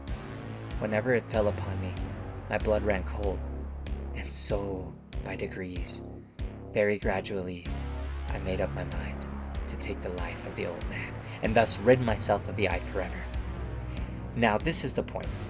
You fancy me mad. Madmen know nothing. But you should have seen me. You should have seen how wisely I proceeded. With what caution, with what foresight, with what dissimulation I went to work. I was never kinder to the old man than during the whole week before I killed him. And every night, about midnight, I turned the latch of his door and opened it. Oh, so gently. And then when I made an opening sufficient for my head, I put in a dark lantern, all closed, that no light shone out. And then I thrust in my head. Oh, you would have laughed to see how cunningly I thrust it in. I moved it slowly, very, very slowly, so that I might not disturb the old man's sleep. It took me an hour to place my whole head within the opening so far that I could see him as he lay upon his bed. Ha! Would a madman have been so wise as this? And then, when my head was well in the room, I undid the lantern cautiously, oh, so cautiously, for the hinges creaked. I undid it just so much that a single thin ray fell upon the vulture eye, and this I did for 7 long nights. Every night, just at midnight, but I found the eyes always closed, and so it was impossible to do the work, for it was not the old man who vexed me, but his evil eye. And every morning when the day broke, I went boldly into the chamber and spoke courageously to him, calling him by name in a hearty tone, and inquiring how he has passed the night. So you see he would have been a very profound old man, indeed, to suspect that every night, just at 12, I looked in upon him while he slept. Upon the 8th night, I was more than usually cautious in opening the door. A watch's minute hand moves more quickly than did mine. Never before that night had I felt the extent of my own powers, of my sagacity. I could scarcely contain my feelings of triumph to think that there I was, opening the door, little by little, and he not even to dream of my secret deeds or thoughts. I fairly chuckled at the idea, and perhaps he heard me, for he moved onto the bed suddenly, as if startled. Now you may think that I drew back, but no. His room was as black as pitch with a thick darkness, for the shutters were close fastened through fear of robbers, and so I knew that he could not see the opening of the door, and I kept pushing it on steadily. I had my head in, and was about to open the lantern, when my thumb slipped upon the tin fastening, and the old man sprang up in bed, crying out, "Who's there?" I kept quite still and said nothing. For a whole hour I did not move a muscle, and in the meantime I did not hear him lie down. He was still sitting up in the bed listening, just as I have done, night after night, hearkening to the death watches on the wall. Presently, I heard a slight groan, and I knew it was the groan of mortal terror. It was not a groan of pain or of grief. Oh no. It was the low stifled sound that arises from the bottom of the soul when overcharged with awe. I knew the sound well. Many a night, just at midnight, when all the world slept, it has welled up from my own bosom, deepening with its dreadful echo. The terrors that distracted me, I say I knew it well.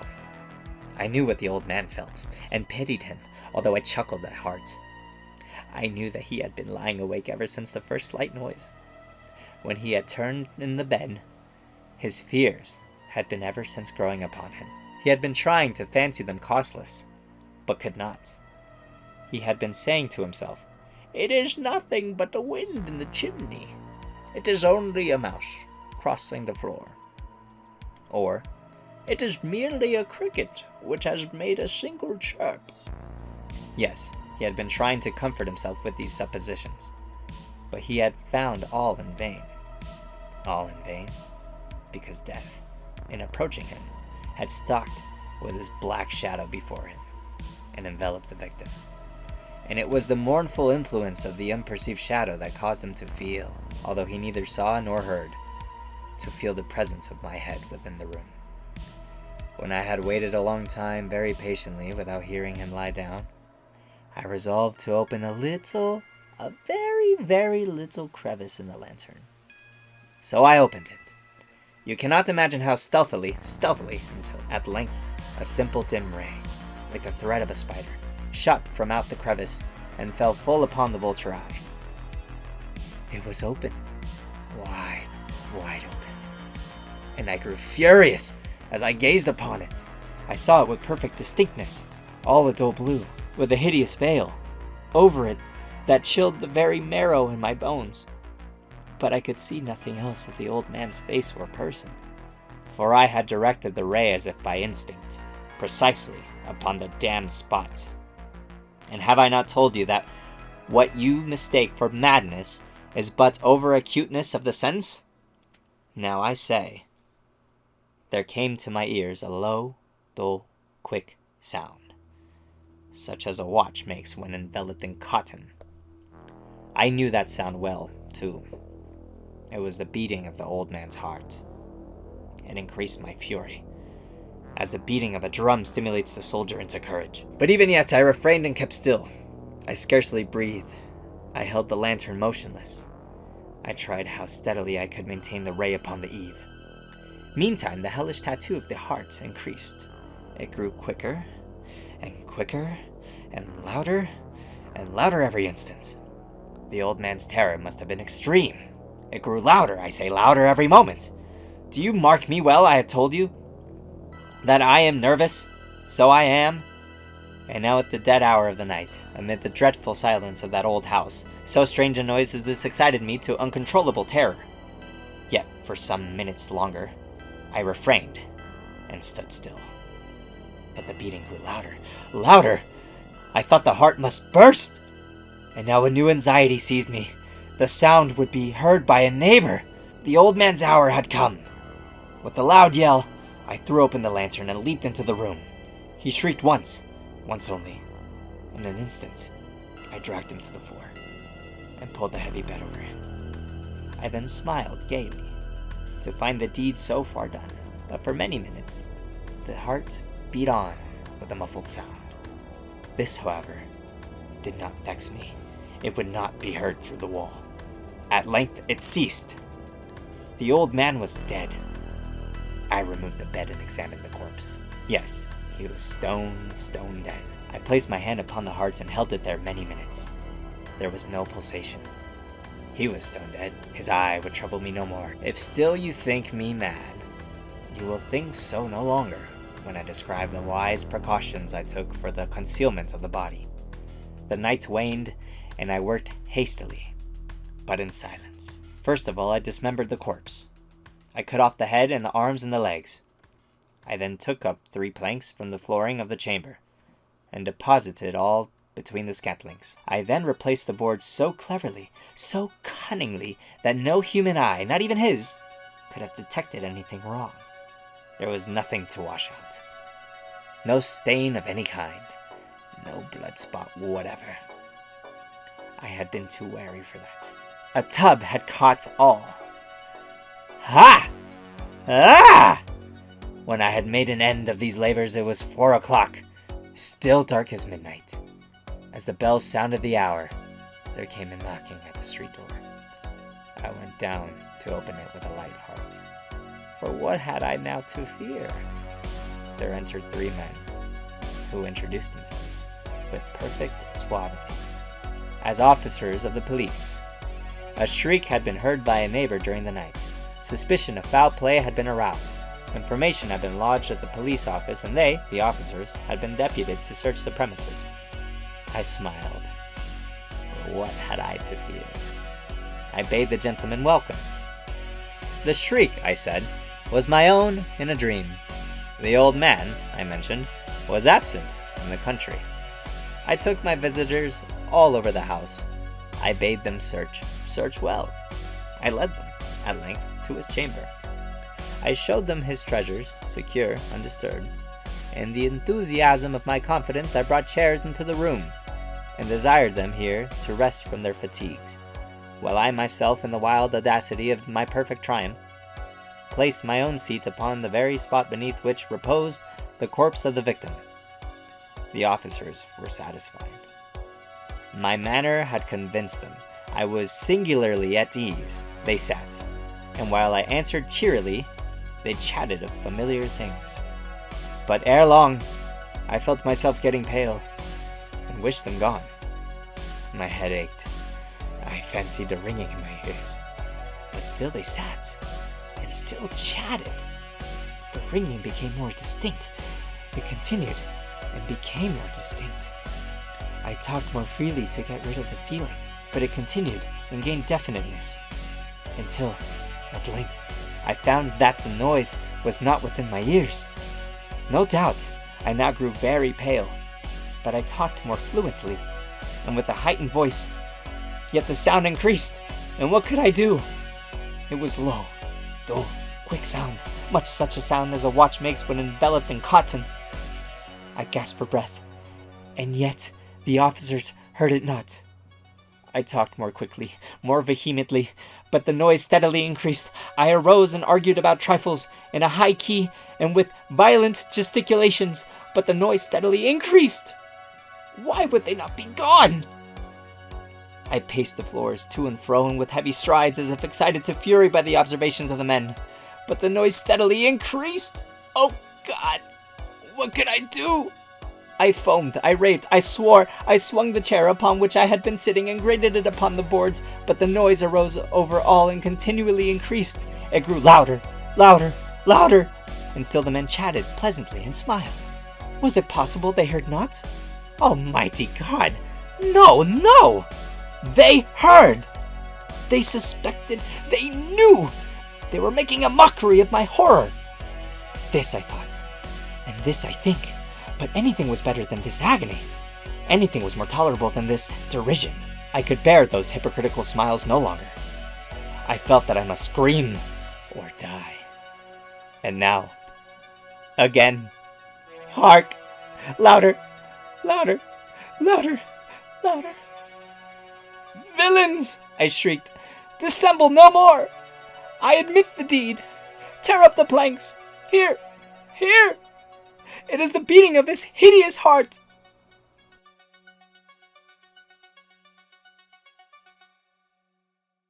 The Dinner Party by Dillon Brown. June 12, 1985. The first camping trip of the year was always the best. Aaron and his girlfriend, Haley, finished loading their car with the last of the camping gear and gave each other a high five on a job well done. Haley turned to get into the car and Aaron playfully spanked her butt, causing her to turn around and smack his arm. Pervert, she said, smiling at him. You're pervert, he corrected.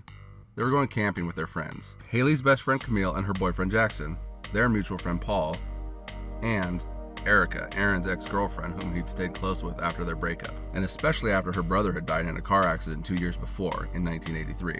Haley was open to Aaron staying in contact with his ex. She wasn't the jealous type and she trusted him, but she didn't expect to be going on a camping trip with her. The thought of her and Aaron having so much history at the campground and probably having sex everywhere she looked aggravated her a little. But she knew this trip was going to be good for Erica, and she had been nothing but supportive and sweet to her since she'd started seeing Aaron, so she kept her thoughts buried deep down, hoping alcohol wouldn't wake them up later. You sure you're okay with all this? Aaron asked, as if reading her mind. She felt a tinge of embarrassment creep up, like he knew what she was thinking about. But how could he? She'd kept her cool. I am, she said, half lying. I know she's gone through hell the last 2 years, and I know that she really needs to be out of the house because of the whole death anniversary and everything. She really felt that way, but she was still a tad worried. Well, you're a wonderful human being for being so supportive and understanding, Aaron said, taking her hand and kissing it as they started the long drive up to Dingman's Lake in Northern California. The lake was a popular spot for college kids to venture to during spring break, because it was so far away from everything, which meant almost anything could happen without a park ranger ever poking around. It was also famous for the tragedy that had happened there in the early 1800s when the first settlers were heading out west in search of gold and new territory to claim. I tried, she said, smiling. I just need you to know one more time, there is nothing there for Erica. There hasn't been for a long time, and there never will be again. I'm all yours. He squeezed her hand. I know, babe, she said. I trust you. I've always trusted you. It's just, I'm going to take a little adjusting and I'll be fine. That place has a lot of memories for you two, so it's not like I don't have any reservations. Words seemed to come out before she could stop them, and she hoped it wouldn't start a fight right before their soon-to-be righteous getaway. We do have a lot of memories there, Aaron said, but I want to make new, more important memories there with you. It's my favorite place in the entire world. Plus, we can do it in the lake, which is something I've never done and always wanted to do. He winked at her and stuck out his tongue. Yeah, well, we'll see about that, she said, patting her on the arm. You can earn your way up that ladder. They pulled off the highway onto the dirt road that would take them up to Dingman's Lake. There was only so much access up there with vehicles, so they'd all have to pile into Paul's truck when he and the others got there. It would be a tight fit, but the drive wasn't long from there. Paul wasn't far behind, and soon the group was on their way up the winding dirt road that led to their favorite spot. A secluded area that allowed easy access down to the lake but kept them far away from the families that frequented the lake so they could be loud, raucous, and drunk the entire time they were there. Haley rode in the back seat, sandwiched between Aaron and Camille, with Erica and Jackson sitting in the front seat and Paul driving. Camille had jumped at the opportunity to get in the back before Haley was subjected to sitting next to Erica, because even though she knew her best friend was level-headed and would keep her cool, she didn't want to start the trip off more awkward than it was already going to be. I can't believe he invited her up, Camille had said a few days before they were going. It's pretty bogus if you ask me. It's not though, Haley said, defending Aaron. He didn't invite her. Paul brought it up, and your boyfriend was also on board, because they all feel bad for her. They all think she looks good in a bikini, Camille said, raising an eyebrow. I know how that girl looks. Yeah, she's pretty perfect, and it makes me sick. Plus, she's a total mall maggot. Stop being a valley girl, Haley said, half joking. It's not a big deal. The girl hasn't done anything to me, and she's been through some pretty awful things lately. I think Aaron still being there for her is actually pretty admirable. Unless he's trying to be there for her because his penis misses her, Camille said suspiciously. But I'm not going to make a big deal about it, okay? If you say it's cool, then it's cool. But I'm going to have my eyes on that bimbo. Believe me. The truck pulled around a long turn, and then Paul eased it off the road and into a large opening, surrounded by tall pine trees and thick manzanita brush. Below them, they could see the lake, and a trail wound its way down to it. Behind them was nothing but mountains. They couldn't see the larger campgrounds from this place, and Haley was surprised at how much Aaron's description of the place had been so spot on.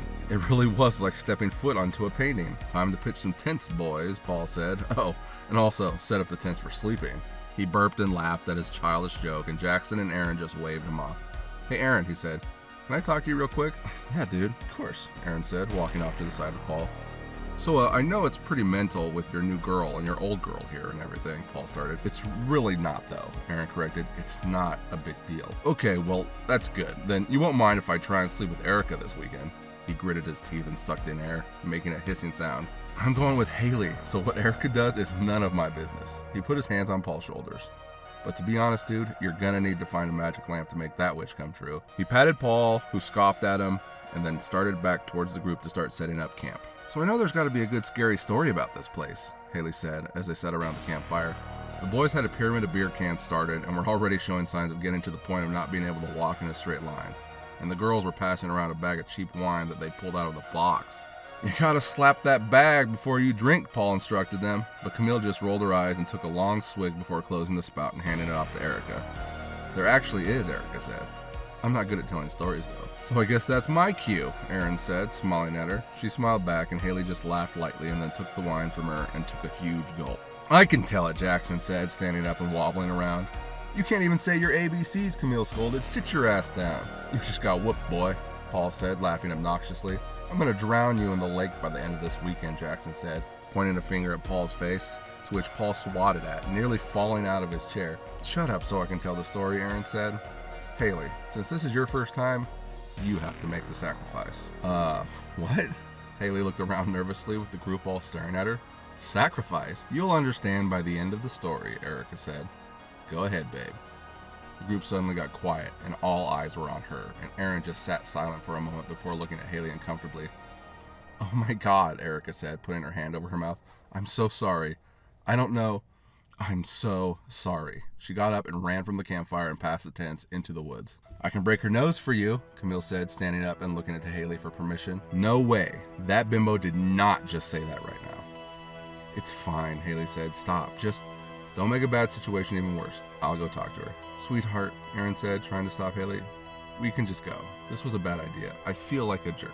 It's fine, you guys. Chill out. I'll go talk to her. It's not a big deal, and she's obviously having a worse time than any of us right now.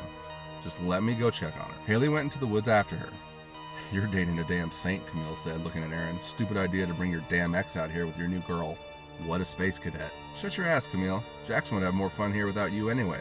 So you have no room to talk. Paul smiled at his comment and then looked to Jackson, who looked horrified and was trying to find any words to say. Oh, is that so? Camille folded her arms and glared at her boyfriend. No, not even. Man, fuck you! He punched Paul in the arm as hard as he could, almost knocking him out of his chair. You're the one who brought it up to bring her in the first place because you're trying to get at her.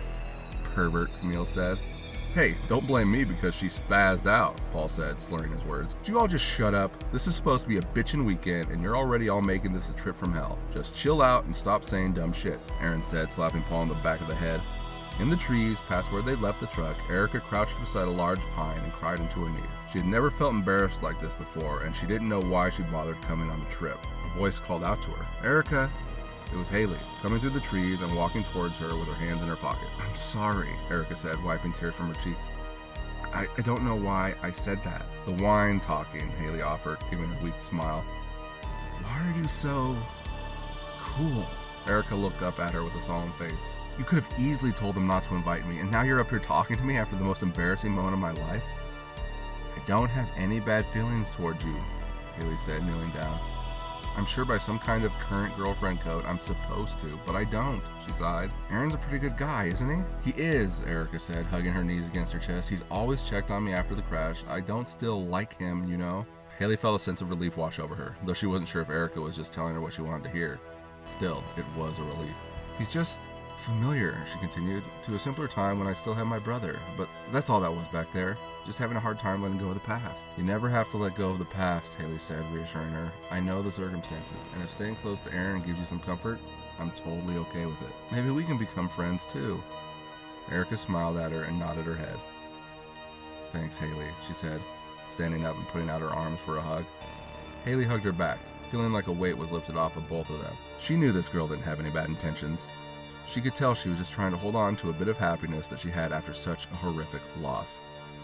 Caw! A crow buzzed Haley's head, barely missing her with its clawed feet.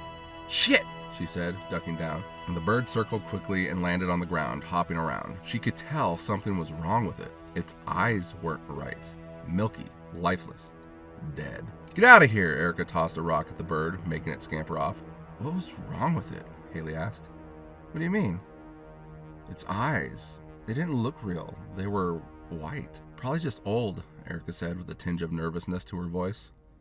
Let's go back to the fire, Haley said. Time to tell me that spooky story you all promised me. The girls had come back to the fire, and despite a few cold looks from a suspicious Camille, the group of friends were having a good time, passing around a bottle of schnapps and singing loudly to Def Leppard and Motley Crue. Haley finally begged them to tell her the story they told her about. If you really want to know, Aaron said, smirking at her. I do. I love scary stories. It's the best part about camping, she said. I'd say sleeping bag humping is the best part, but whatever you say, Paul added, laughing. I think you'll be on a solo mission this trip, Camille said, sticking her tongue at him. All right, enough with the bullshit. Let's tell this story. Who's telling it this year? Jackson took a long swig off the bottle before passing it to Haley. Well, Haley is the new girl here, and Aaron is her boyfriend, so I say Aaron does the honors, Paul said. The group agreed. Aaron has to tell it, Erica said. You two space cadets always screw up the ending. She pointed to Paul and Jackson, who recoiled in disagreement. I'll tell it, Aaron said. Pass me the bottle first. He took it and drained the last of it and then tossed it into the fire, sending embers flying into the air like an army of angry lightning bugs. It all started in 1846, in these very mountains. In fact, that road we drove in on, that's the old trail that was the only way in or out of here. Long before there were campsites and boat docks. So there were these settlers, right? They were moving their way from the East Coast to help forge the way for the New World, out here in the West. Captain William Dingman led them from Missouri all the way here, 64 people in total. They were hoping to start a town and strike it rich with gold, but a freak storm hit right in this very place and trapped them. There was so much snow that they couldn't pull the wagons, and many of their cattle and horses died because they couldn't find anything to eat. The group tried to forge on, but when they found the lake, this one right here, they knew that they'd never get all the way around it alive. The snow was still coming down, feet and feet of it. Well, Legend has it that Dingman and some of his men shot the remaining horses to help feed the people traveling with them. But once the food ran out, he resorted to eating the next best thing. They're dead. Many of the travelers had died of starvation or hypothermia, so instead of burying the bodies, they ate them to survive. But Dingman became obsessed with the taste of human flesh, and he started to have cravings that he couldn't deny. He felt like he was gaining power by consuming human meat, and he needed more. Something was causing the pit in his stomach to never fill. While out wandering one day, Dingman and his crew found a way out, but because of his yearning to continue eating his own people, Dingman ordered the men not to say anything, and instead they stayed here and continued shooting, stabbing, strangling his own people so he could eat them. And soon there were only members of his brigade left, and Dingman furiously had them dig in the snow for anyone left to eat. They eventually fell victim to the vicious cold and were never found. Dingman was the last man standing, and once he was alone, the presence that had overtaken his body and caused him to grow so hungry started to change him. He grew large antlers out of his head, and his body changed into something part wilderness, part animal. The curse of the Wendigo, a Native American creature that punishes man for his crimes out here. When you're all alone in the deep dark wood, the Wendigo will appear and rip you to shreds. But the legend here says, if you come here to stay in the very place they all died, you must leave them a sacrifice of blood to sate their hunger. Unless you want them to rise from their icy graves and host a dinner party with you as the main course. And if you listen closely, when the night is at its most still, you can hear the raspy breath of the Wendigo inhaling and exhaling with the faint cries of its victims trapped inside of it. Aaron smiled and slapped Jackson's hand, knowing he'd told the story beautifully. Nobody tells it like you do, Paul said, raising the beer into the air. But Dingman didn't turn into the Wendigo. He just joined the Wendigo's army of the undead. Who the hell told it like that? Aaron asked. My dad, Paul said. I've heard it both ways, Erica said. Some people believe the Wendigo was here long before, and that Dingman's caravan is trapped under its spell, and others say Dingman turned into the creature after eating the human flesh. It's all stupid, Camille interjected. Just silly stories for when we were kids. Legends change over time, Aaron said.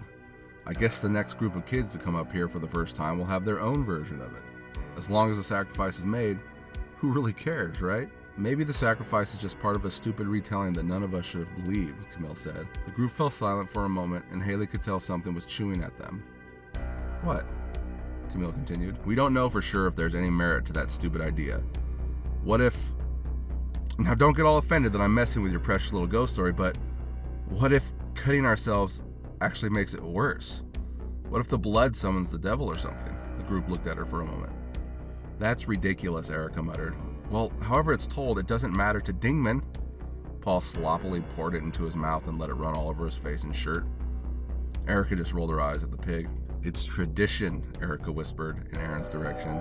You said I was the new girl, so I have to make the sacrifice? Haley felt a knot in her stomach. She didn't like blood, and she definitely didn't want to spill her own for some stupid campfire tale. Those are the rules, Paul said.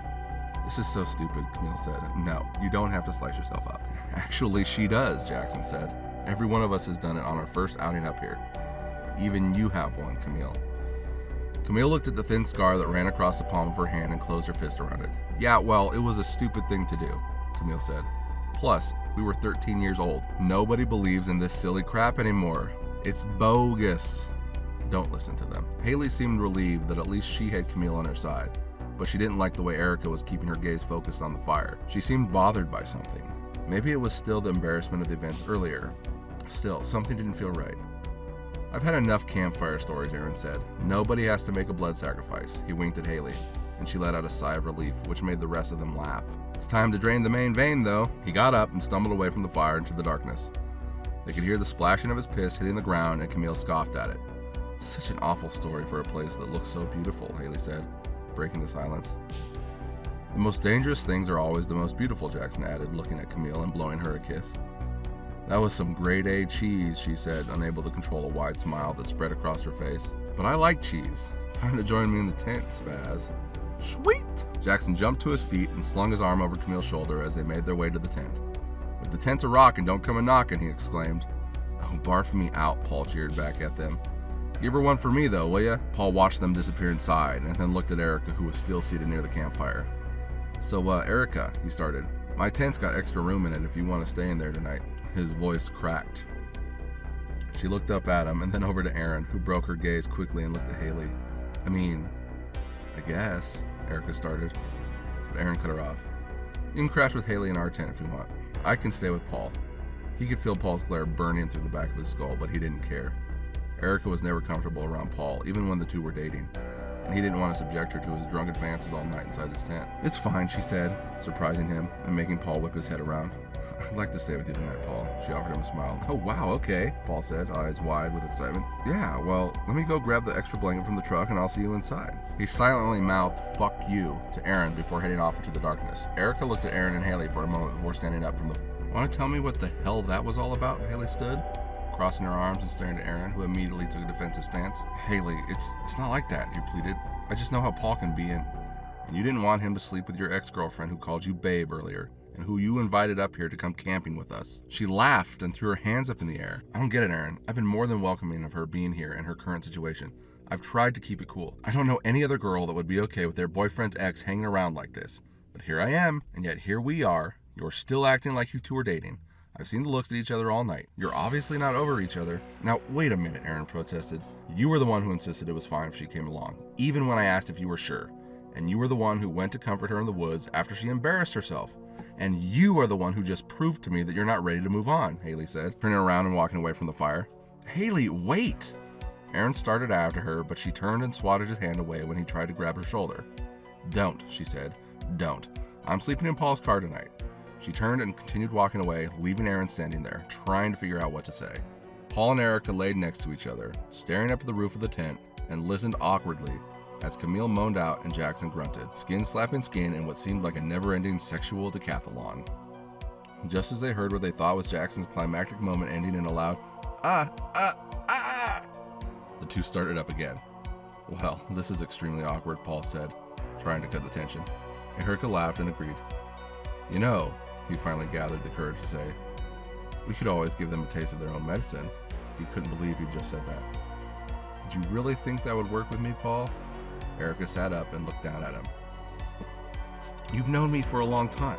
Have I ever been that type of girl? No, Paul said sheepishly. I'm sorry, Erica. I don't know. I'm just drunk. I'll tell you what, she said, catching him off guard. You convince Haley to give the blood sacrifice, and I'll give you a handjob topless. Her stare was dead serious, and Paul could feel his heartbeat start to race. You mean the sacrifice from the story? Yes, like we've all done. You get her to do it, and I'll take care of that. She pointed at the bulge in his sweatpants. Paul laughed nervously and then watched as Erica pulled her shirt open and showed him her breasts. You can taste them too, she whispered. He licked his lips at the sight of her small pink nipples, and then she quickly closed her shirt again. Get to it then. Paul grabbed a flashlight from his pack and scrambled out of the tent in search of Haley. He swung the beam of light around the campsite and jumped back in fright when Aaron appeared out of the darkness. Jesus, Paul said, clutching his chest. Yo, where's Haley?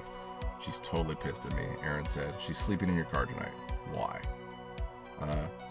So, Erica propositioned me. Oh, this ought to be good. Spill it. Okay, see, if I can convince Haley to do that stupid blood sacrifice from the story, then she's gonna relieve me. He made a jerking motion with his arm and stuck his tongue out at Aaron, who shook his head in disgust. Good luck with that, Aaron said. If she tells you no, which she will, you better leave her alone. Because if she comes back here and says you're trying to force her into it, I'm going to make sure you leave camp this weekend with a broken nose. Aaron patted Paul on the arm and then turned and went to his tent. Take a chill pill, man, Paul said under his breath. He stumbled through the trees on his way to find Haley, hoping to God above that she would understand his position. Make the small cut, and then he'd be laying on his back, staring up at Erica's boobs and feeling her silky smooth touch as it stroked him. A figure stood in the trees with its back to him. It was a girl. He could tell by the way her hair flowed down across her shoulders. She looked hunched over. He figured it was Haley, but she looked hurt, possibly sick. Haley? He called out. What's wrong? He approached her and placed his hand on her shoulder. It was cold and bony, and the figure turned around quickly, his flashlight illuminating the face of a young woman whose face was bloodied and rot with frostbite, and her nose was nearly decayed away, with two dark red voids of exposed cartilage pulsing and quivering as she hissed at him, opening her mouth wide, a stench of rot and death pouring from her maw, her teeth brown and blood-stained, her cheeks missing flesh and showing the tendons in her jaw as she clamped her teeth around Paul's throat, ripping flesh from his neck, pulling his trachea and larynx apart with blood exploding out of them, and greedily swallowing the wad of meat she took in her mouth. Paul tried to scream, but his throat being torn open only allowed a wet, glottal sucking sound as the white, vacuum hose-like trachea flopped around and spewed an almost pitch-black blood. Paul let out one last gasp as a spurt of blood launched from his open throat, before he dropped to his knees and collapsed in a heap on the ground. The living corpse of a woman dropped down and began to feed as the other members of her party started to emerge from the trees. A flock of crows sprang to life from the darkness and swarmed the body, pecking and tearing flesh off of Paul, darting between the cannibalistic settlers. There were missing feathers, with milky eyes and exposed bones. One of the settlers snatched a bird in his rotten hand and stuffed it into his mouth. It was the last thing Paul saw before his head was pulled from his body and thrown off to the side. Haley heard the strange crunching sound coming from the darkness and wondered if a bear had wandered into the camp and started to dig through the trash. She wasn't used to the wilderness, and the thought of a wild animal this close to her was making her question her decision to storm off. She was royally pissed at Aaron, but she wanted nothing more than to be with him right now. Deciding she would chance the darkness to go back to the others, Haley turned around and started back, trying to find her way through the trees.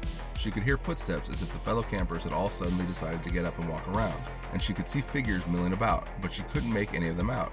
A tall, gaunt man was wandering in her direction, and she thought maybe it was Paul, but the awful sound it was making caused her to stop walking and squint through the dark abyss to try and identify who it was. And the smell. A foul, stinking, rotting smell was carrying through the air and making the air grow thick. "Paul?" she called out. "Is that you?" The figure stopped for a moment and then crouched down to all fours and started to crawl like some kind of hellish creature, rapidly picking up its pace and snarling out with a cry that sounded part human, part something else. Haley felt a scream rising up into her throat when she suddenly felt a hand grip her around the arm, and she yelped out as she spun around, but gasped with relief when she saw Aaron and Erica standing there, pulling her away from the approaching thing that was crawling at them. "Run!" Aaron yanked her away just as the figure sprang up to stand tall and lash out at her, just barely missing her and collapsing into the dirt. Aaron ran so fast, and she desperately tried to keep up with him and Erica as they ran into the trees, zigzagging around and eventually stopping as Aaron pulled her down with him, covering her mouth to stifle her loud breathing. The three of them watched as the figure, clearly a man with his exposed skin looking blue and partly frozen, with chunks of flesh black from frostbite and decay, missing in large patches on his arms, neck, and face. He had long, stringy hair and a scraggly beard caked in blood. Lifeless black eyes somehow picked up the light of the moon and seemed to glow as they darted around, searching for them. Another camper, a young man, called out. "What's with all the racket, pal?" he said, annoyed. The gaunt figure, wearing a tattered fur coat and buckskin pants, spun around and roared out, causing the man to scream in terror and run back towards the light of his fire. More figures, seeming to burst from the darkness, suddenly appeared, cutting him off and tackling him to the ground. His screams turned wet as they swarmed him, tearing his face off as they bit into him to feed, and viciously pulling at his arms and legs until they tore free from his torso with a sickening pop. "The hell are they?" Haley whispered, feeling like she was going to pass out from fear. "Dingman's lost caravan," Erica said. "We told the story and didn't make the blood sacrifice. They're here to feed." This was all too crazy. No way was this happening. Haley watched as the ravenous creatures that were once men and women disbanded after having their fill of the poor camper and disappeared into the darkness. She could hear shrieking and monstrous battle cries ringing out in the darkness, and soon it seemed as if everyone in the campsite was being mauled and torn apart. "We have to give them the offering," Erica hissed out, and as Haley turned to meet her gaze, Aaron lunged on top of her, pinning her arms to the ground over her head. "What are you doing, Aaron? Get off of me!" Haley tried to break his grip, but it was too strong, and he just looked at her with wild eyes. "Just calm down, Haley. It'll all be over shortly. It'll just hurt for a little while, and then you'll be asleep, and it won't matter anymore." He seemed different, crazed, and maniacal. "You said it was just a small cut on the hand."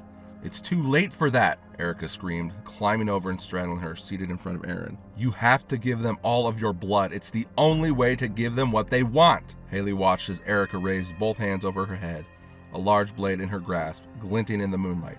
She squirmed as hard as she could, bucking her hips with strength she didn't know she had, and rocked Erica forward, sending her careening into the dirt.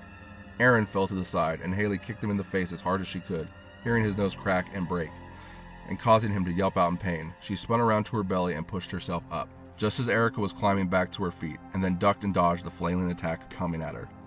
Erica slashed the knife back and forth, desperately trying to stick it into Haley and spill her blood to stop the onslaught of demonic cannibals, hell-bent on feasting on everyone at the campground.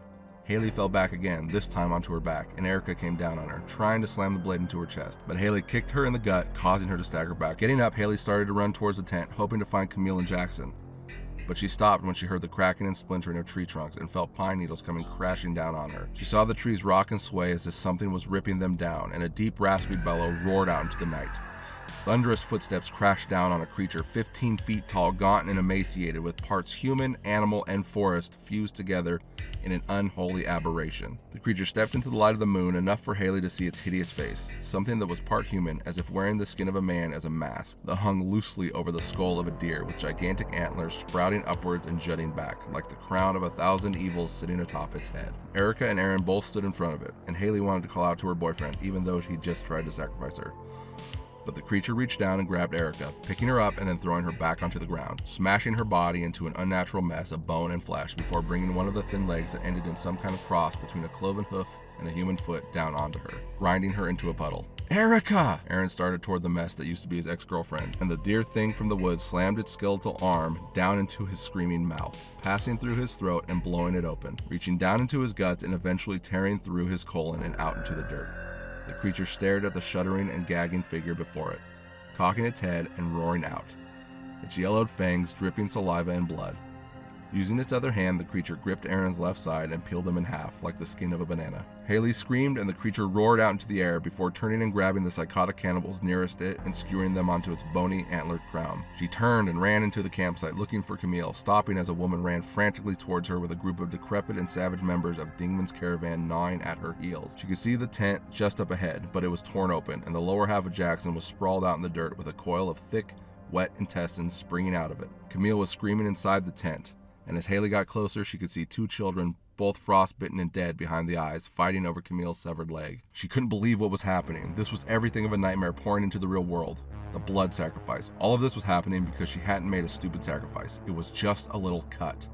Snapping her head around the fire pit, Haley ran over and grabbed one of the beer bottles the boys had been drinking and smashed it over a rock. She took a shard of glass and held the point to the palm of her hand and then screamed out, "Is this what you want? I'll do it! I'll give you your blood! I'll do it!" Creature from the trees cried out into the night sky and stood tall, with the ravenous cannibals stopping in their tracks and turning to stare at her. The night suddenly seemed unnaturally still, and Haley held up her hand with the glass against her palm to show them all she was prepared to do what they required. The walking corpses stood perfectly still in front of her, and Haley felt herself start to laugh, uncontrollably. She couldn't believe it was all true, every word of it. All she'd had to do was make a stupid cut. A small child, skin pale and eyes shining, and icy blue but void of any life behind them, stood before her. A young girl, maybe 7 or 8 years old. She didn't snarl or attack like the others. She looked at Haley's hand with the jagged glass bottle in her grip, and her dead eyes seemed to well with tears, though nothing came out of them. Haley lowered the bottle, and the child took a step towards her, cautiously. Reaching out, the young girl gripped Haley's hand and took the bottle from it, tossing it aside. Haley felt a cold settling into her bones that she'd never felt before. It was as if the blood in her veins had completely frozen over. The girl touched her stomach, trying to tell her something. She then looked back at the giant antlered devil standing in the darkness watching them. "You don't want me to make the sacrifice, do you?" Haley asked her. The little girl looked back at her and shook her head. "They've been telling the story wrong, haven't they?" She nodded. Footsteps sounded behind her as she turned. Haley saw the sneering frozen face of William Dingman, lips peeled back over blood-stained teeth, cheeks black and rotten, nose completely gone. Dingman drew back a long, rusted rapier and then sliced Haley's head off of her neck, sending it bouncing to the ground, with her body crumbling to the earth next to it. Dingman looked at the small child for a moment, and then the massive antlered creature from the woods grunted, cried out, turned, and wandered back into the darkness to become one with the trees again. The night grew still, and the members of Dingman's caravan finally felt the warmth in their stomachs they hadn't for a century. Their skin started to warm and turn from the lifeless blue to rosy warm and alive. They were at last free, and the hunger had subsided. The cursed thing from the trees that fed on them every time blood was spilled in their name was finally gone, and they can leave this in-between world they were trapped in. For years they had sat in the darkness, unable to feed, and listen to people tell their story. But it wasn't until tonight that someone took the time to face them. Someone had finally let them roam this realm. The others had all marked themselves with cuts, keeping them at bay, their blood powering the Wendigo demon that had hunted them for ages. But this one truly feared them. They'd suddenly been allowed to leave the clutches of the forest and eat. Their curse was over. Dingman looked up at the night sky and drew in a deep breath, feeling his stomach gurgle and groan. He looked down at Haley's corpse and smiled at the thought of that first bite.